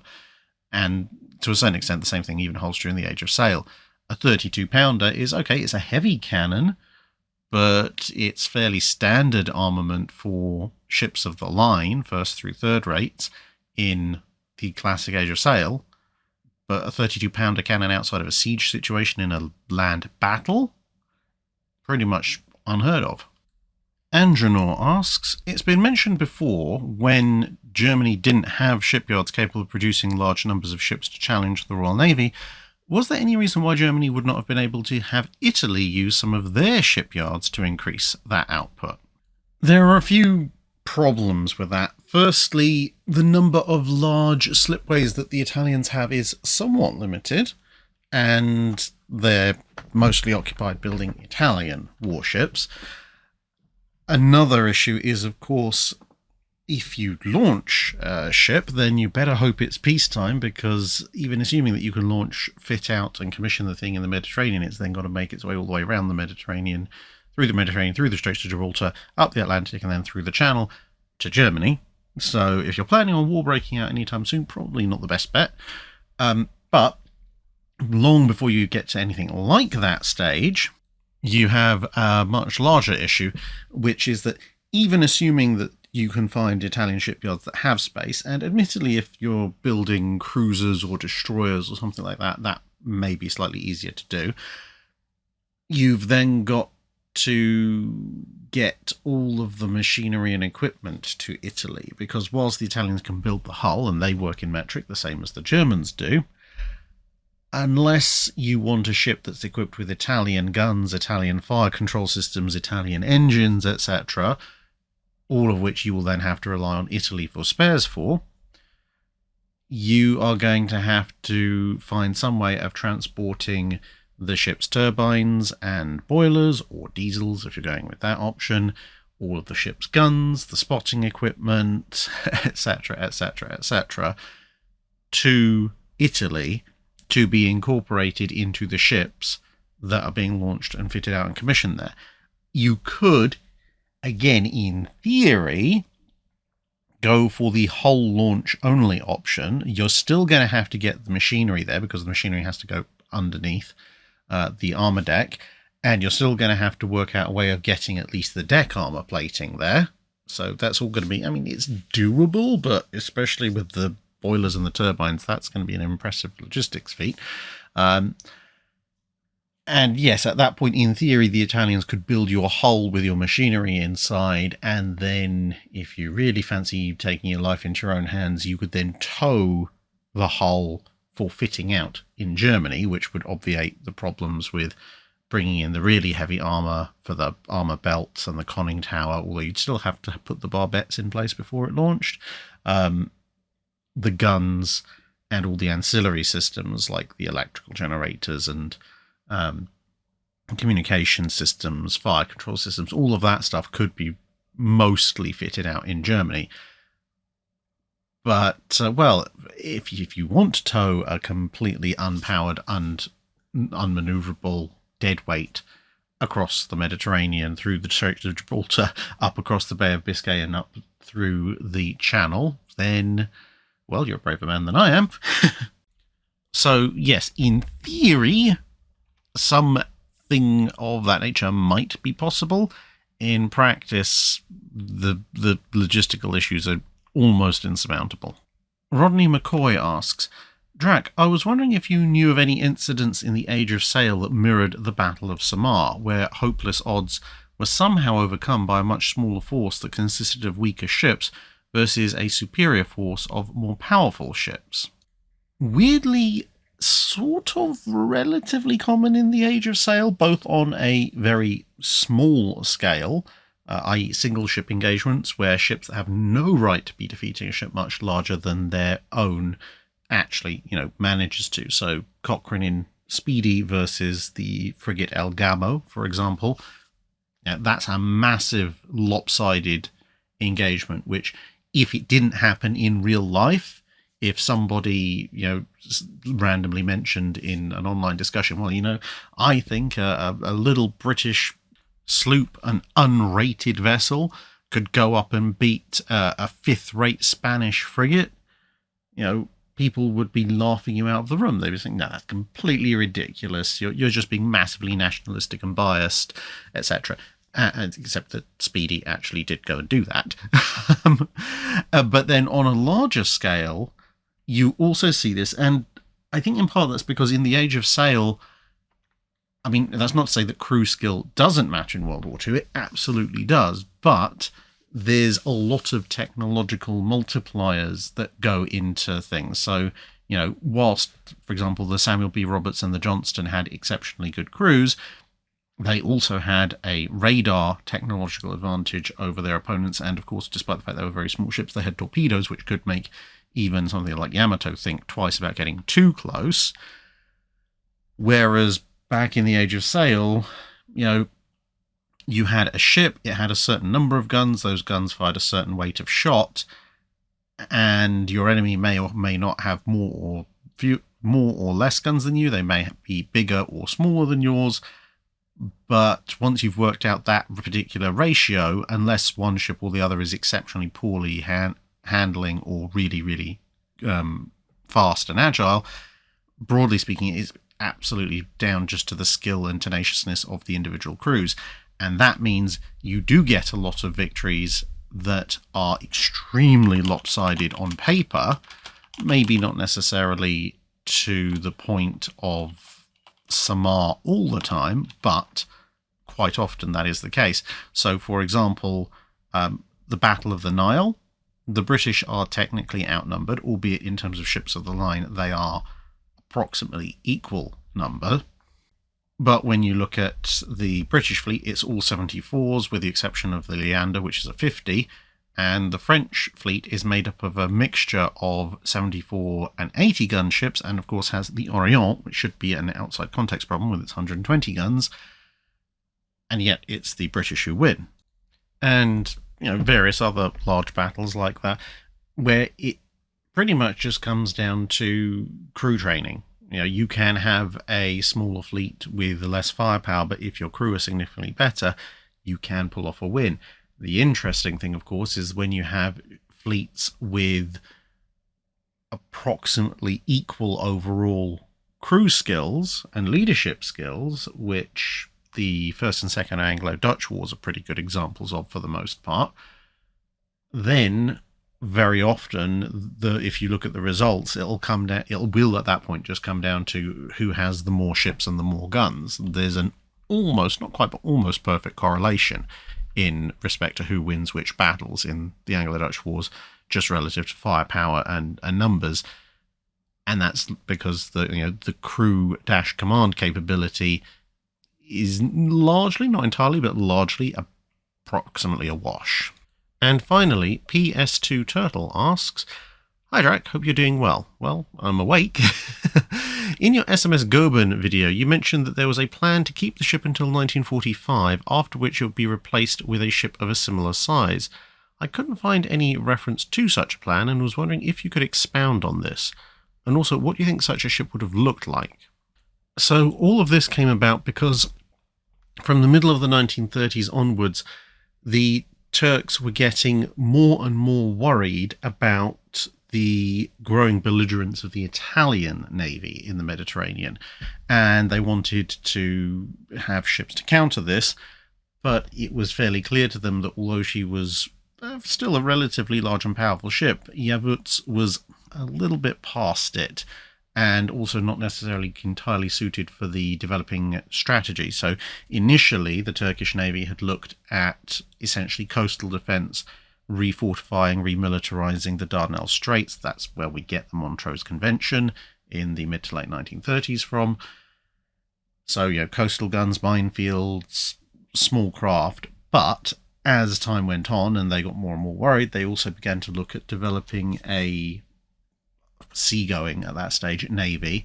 They wanted to have 2 treaty-compliant cruisers, heavy cruisers, so 10,000-ton ships with 8-inch guns and a very high speed, 35 knots, backed up by a dozen destroyers and some submarines, and the objective was to split them into 2 forces, so 1 cruiser and 6 destroyers plus some subs each, 1 on either end of the Dardanelles, so 1 at the Dardanelles, 1 at the Bosporus, and the idea was essentially that these would be fast raiding forces. There was some initially, and for a good chunk of the 1930s and into the early 40s, the Turks preferred to get the UK to build their ships for them. But in the mid to early part of the late 1930s, the British were still desperately trying to keep a lid on everybody rearming, and so when the Turks were talking to them about building full-size heavy cruisers, the British were trying to persuade them to go for 8,000-ton 6-inch cruisers, i.e. basically sell them some Crown Colony derivatives. The Turks were quite insistent that they wanted the full-sized thing, and as the treaty system collapsed, eventually that was taken on board, and their multi-stage plan was that you would get these ships built, and when the second 10,000-ton cruiser entered service, that's when your Wuts would be quietly put to one side, but not necessarily immediately scrapped. So you're talking about, if World War II hadn't happened, early to mid-1940s.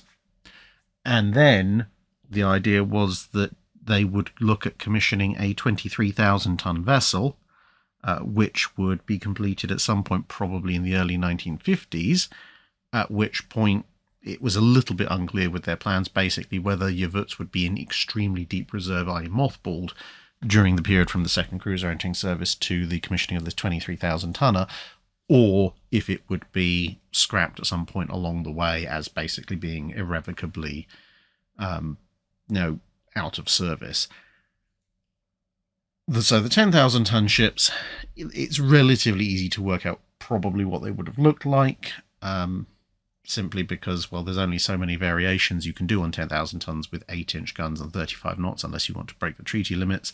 The 23,000-tonner, though, is quite interesting, because if you follow the historic timeline with World War II happening, then a 23,000-tonner as a suitable replacement for Wuts, about the best thing you would probably do would be to maybe look over at the US and go, "Oi, are you prepared to sell us one of your Des Moines?" Bearing in mind the US did cancel several Des Moines class that were under construction, because that's, roughly speaking, about the right size and displacement, and a Des Moines is a very, very capable surface combatant for the purposes that the Turkish Navy want to put her to in that time period. But of course, at the time that the Turks were coming up with this plan, pre-World War II, they wouldn't have had an inkling that heavy cruisers, or something akin to a heavy cruiser, would ever reach that scale of displacement, or indeed that auto-loading 8-inch guns would be a thing. So I suspect on 23,000 tons, and given the overall other capabilities of the Navy, they were probably looking for some kind of, if you want to call it, almost a light battle cruiser or a super cruiser. So something more along the lines of the Alaskas or the Project P in Germany. I mean, at 23,000 tons, you're probably not going to get 9 12-inch guns on there, but you could probably certainly, more Project P style, maybe get 6, either in 2 triples or 3 twins, and then you're probably looking, as I say, at a super cruiser. Although if they'd gone with the British, it might even have been 9.2-inch, maybe 9 or 12 9.2-inch of some description somehow, but with considerably heavy armour and high speed, so a kind of a flagship for their fleet. But, it never came up to pass, so exactly what they were thinking about is rather difficult to portend through that, because it was a very remote thought exercise. Kind of, in 10 years, we would like to build something of about this displacement. They hadn't really even gotten to the sketch design stage by the time it was all given up on. And that's it for the Patreon Drydock. Thank you very much for listening, everybody. There will be a couple of reminder announcements, maybe a special announcement video going out as well, but if you've reached the end, it might as well remind you.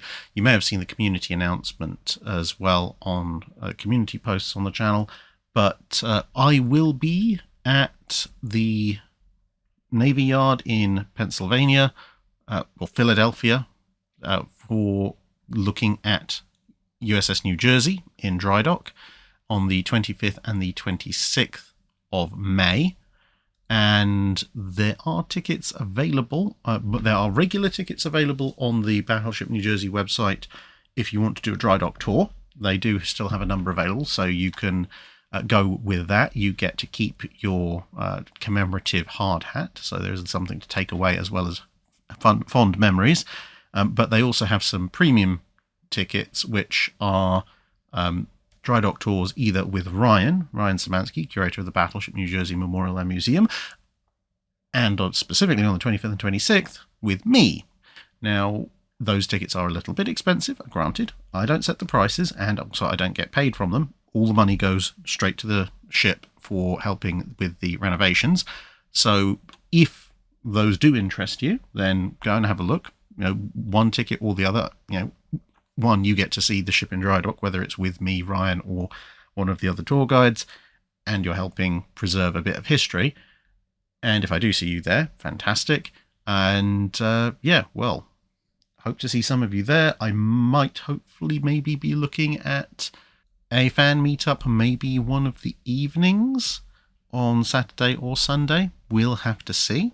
But once I've thought it out a little bit more, I will make probably a proper announcement video on a Friday or something with all the remaining details. And of course, if you do come on a dry dock tour with me, there will be some extra goodies to keep beyond your hard hat. So with that in mind, I shall bid you adieu and hope to see you again on another video soon.